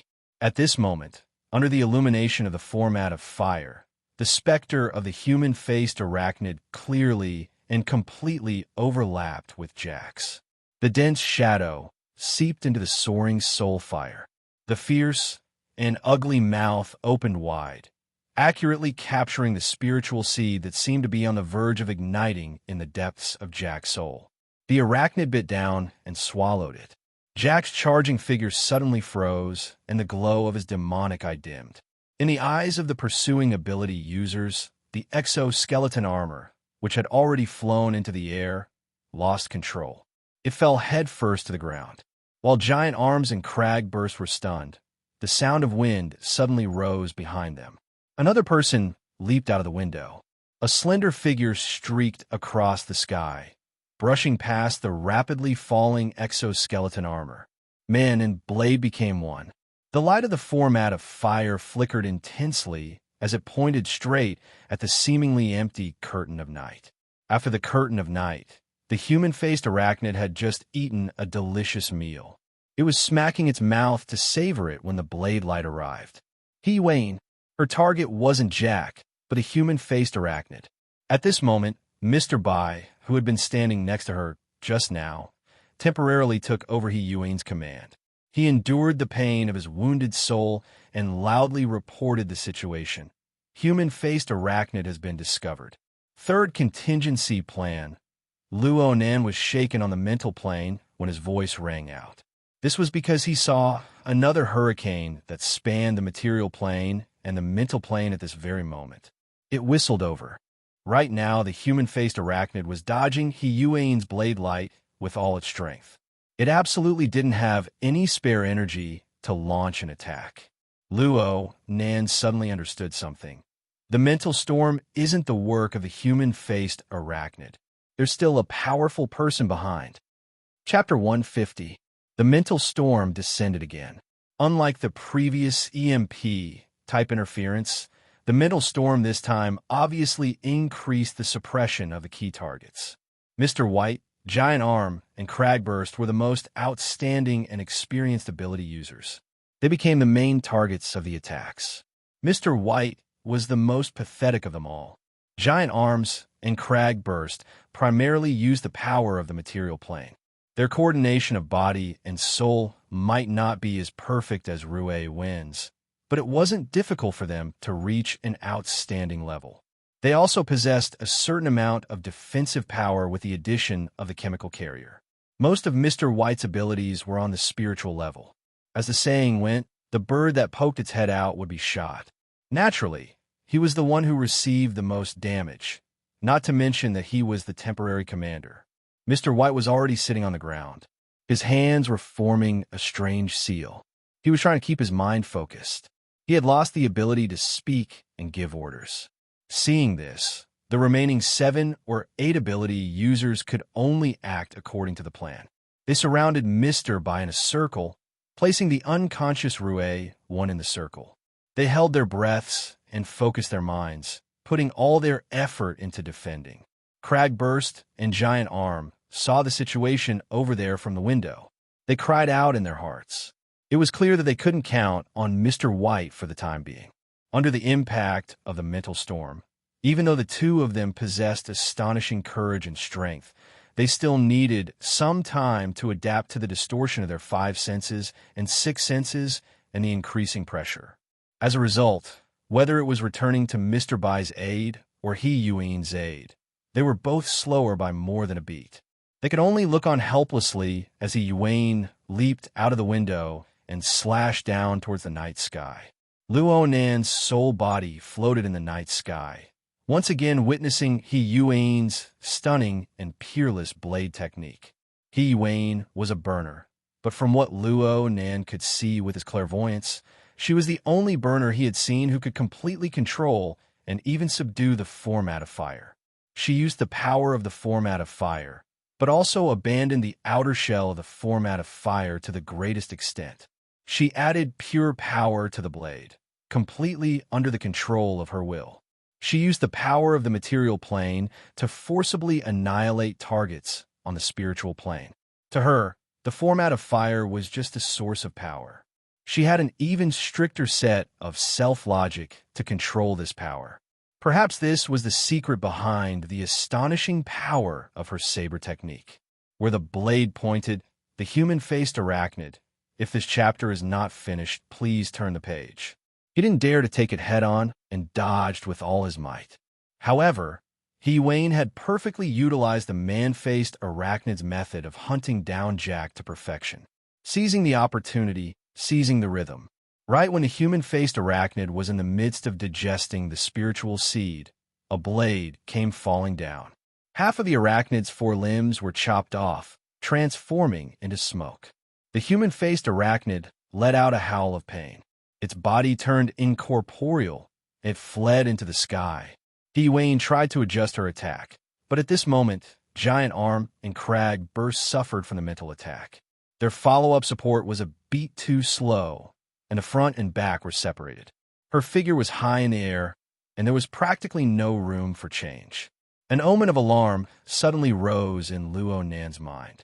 He sent out his telepathic thoughts. Be careful.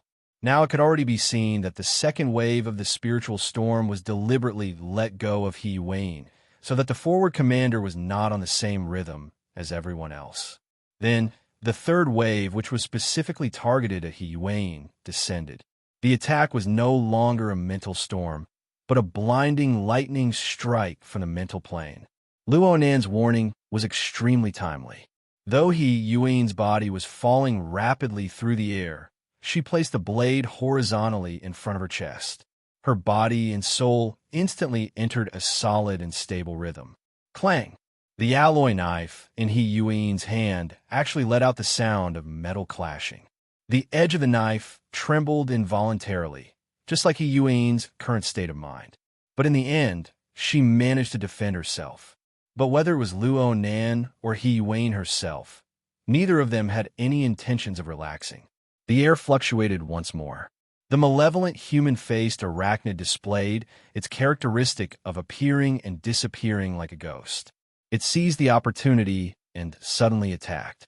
It seized the instant when Yuan's rhythm of body and soul became chaotic.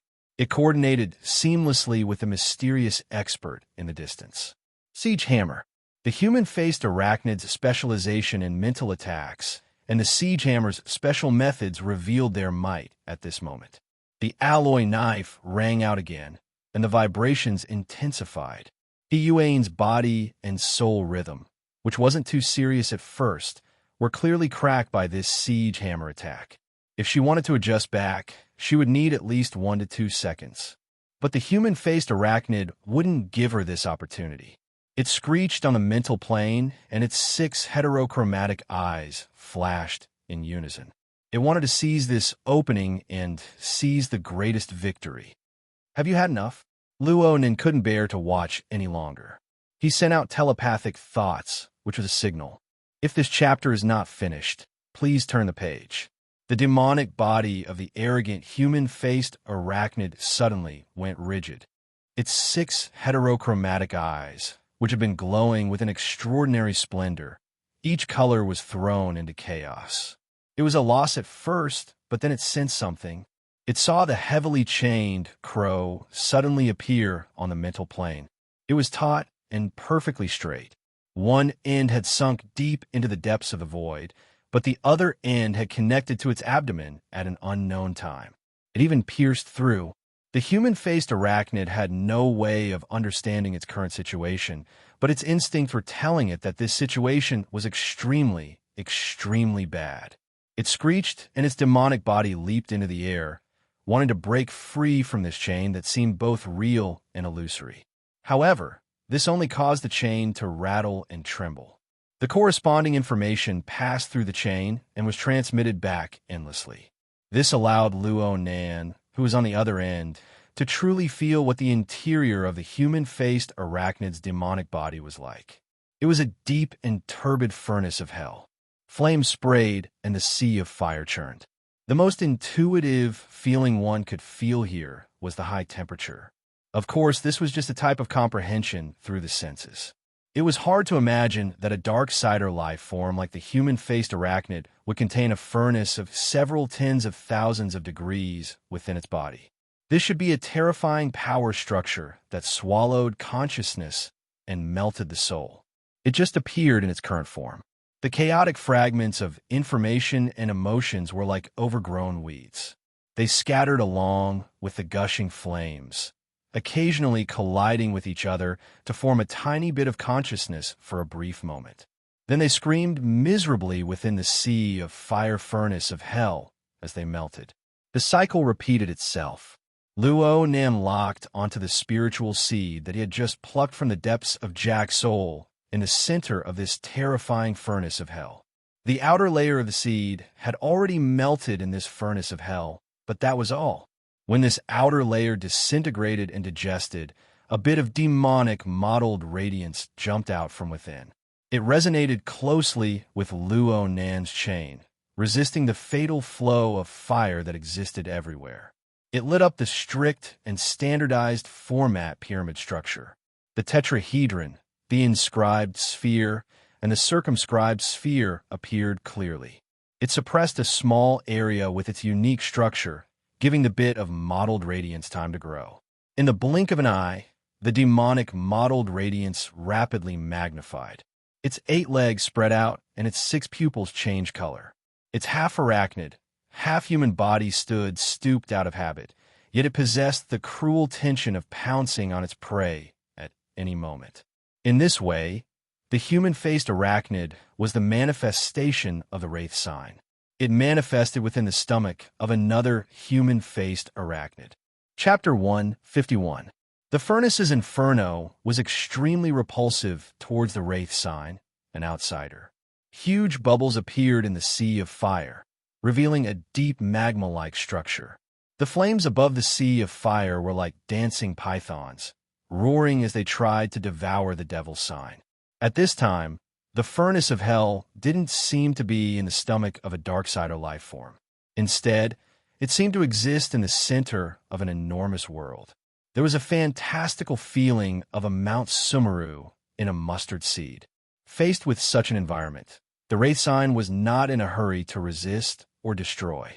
What he did was to howl at the sky. His body burned with a blood-colored flame that seemed to be solid, merging with the format pyramid on the outer layer. The unique structure of the format pyramid expanded outwards layer by layer. At the center of the furnace of Inferno, lines of different densities shuttled and intersected in the ocean of fire, building one basic structure after another before they were connected into a complicated whole. This scene was so familiar, just like the magical altar in the Deshang building's fighting arena. That was right. The Wraith sign had built a new altar. Previously, It was built on the turbid emotions of hundreds of spectators. Now, it was built on the lava. Luo Nan's eyes were still groping in the dark when the last altar was constructed. He was a standard example of knowing the how, but not knowing the why. But as he came into contact with the Tower of Babel built by the Dynamo Core, and through Jack's selfless demonstration, he understood the structural rules of operating energy and information. In addition, after grasping the soul-breathing technique, he gradually realized the mysteries of the interconnection between the spiritual and the material planes. Now, it seemed that he was a little enlightened. Luo Nin noticed that the structures of the two altars were very similar. They didn't seem to possess essential differences, especially the operating principles of the two altars. In other words, the method of handling energy and information was exactly the same. From a simple logical deduction, it could be seen that the same form was often rooted in the same content. Since the structure was like that, the basis of its existence should not change too much. In other words, the foundation behind this furnace of hell is actually similar in nature to the spectators in the arena. It's just that one manifests as a turbid flow of emotions, while the other manifests as a furnace of flames. Luo Nin watched with great interest. The turbid flow that is rooted in the emotions and desires of the human heart can actually develop into different forms and possess different functions. This transformation was caused by the human-faced arachnid. If this chapter is not finished, please turn the page. Is that it? Or are there other factors? Luo Nin observed the furnace of hell once more with questions and gains in mind. He felt it to be even more penetrating, and his understanding became even clearer. As the Wraith sign continued to build the altar, the giant flame pythons that had been attacking it from the outside gradually stopped attacking it. On the other hand, in the lava below the sea of fire, the bubbles popped one after another. They were clearly distorted human faces, staring at the Wraith sign with hatred, fear, and fanaticism. But no matter what, they could not stop the continuous expansion and perfection of the altar structure. Moreover, with the arrangement of the various functional structures, the deterrence of the altar became weaker and weaker. Things were just that interesting. No matter how horrifying and tragic the scene was when the altar was built, who was the priest, who was the sacrifice, who had the power of a ruler, and who was just a stupid pig or sheep, it would all be clearly distinguished in such a cold and cruel way. The terrifying scene of the furnace of hell continued. Perhaps it did have the powerful ability to swallow consciousness and melt souls, but just based on the level of the altar, it could not pose any threat to the Wraith sign on the altar. In other words, the Wraith sign had used an altar to suppress the furnace. At the same time, it was stripping away the more essential things of the Inferno prison. As the altar was built, the furnace of hell was suppressed. The human-faced arachnid, pierced by the heavily chained crow, grew more and more restless. It even revealed a reaction of fear. It suddenly shrieked, broke through the air, and left in spite of everything. This kind of situation was quite similar to the day when Luo Nan was dragged away by the burning wraith on the warship. The problem was that although only a few days had passed, Luo Nan was no longer an ignorant person.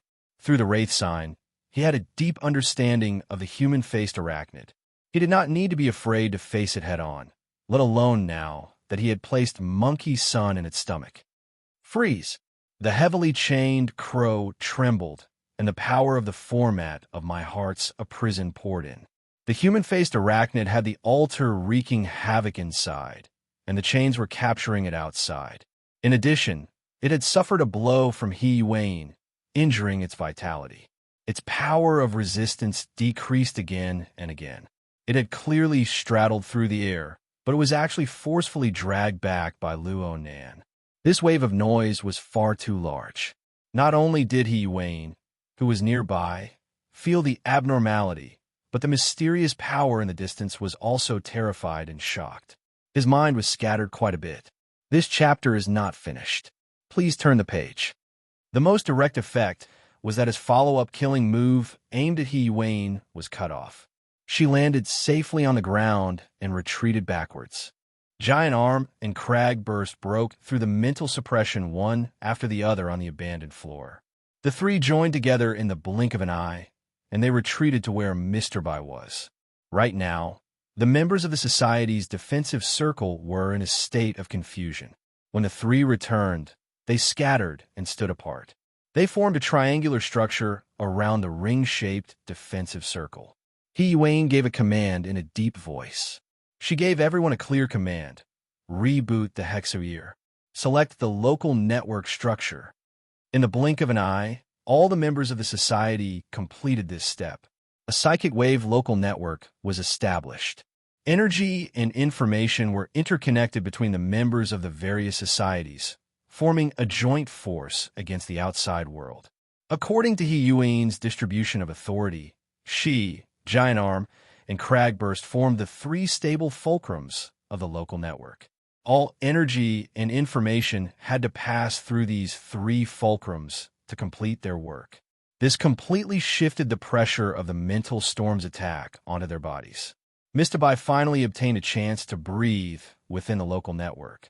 He slowly recovered and relied on the deep application of the hexayear to sort out everyone's joint force. He formed a sizable flood of energy and information. It passed to Yuan and the other two and buzzed through the suppression of the mental storm. It entered the depths of the boundless night sky and connected with the true psychic wave network in the blink of an eye. The special form of energy and information opened up the Society's special authority on the psychic wave. The warning and distress signals were sent out in the first instance and were received by the Society's managers. The Xia City ability User Society was completely activated in a short few seconds. What happened? After Luo Nan grabbed the human-faced arachnid, he hid himself even deeper into the mental plane to avoid the possible retaliation attack of the mysterious power. But the anticipated attack didn't come. Instead, the hexayear, which had been shielded by the mental storm, transmitted a broken message after a series of crackling noises. Members. Confirmed. Interference source. Attack authorization unlocked. All members prepare to attack. In the next moment, the sky of Xia City seemed to light up. The Mid-Autumn Festival is approaching. There are many things to worry about. Please allow me to be lazy. There will be more at around 12 o'clock.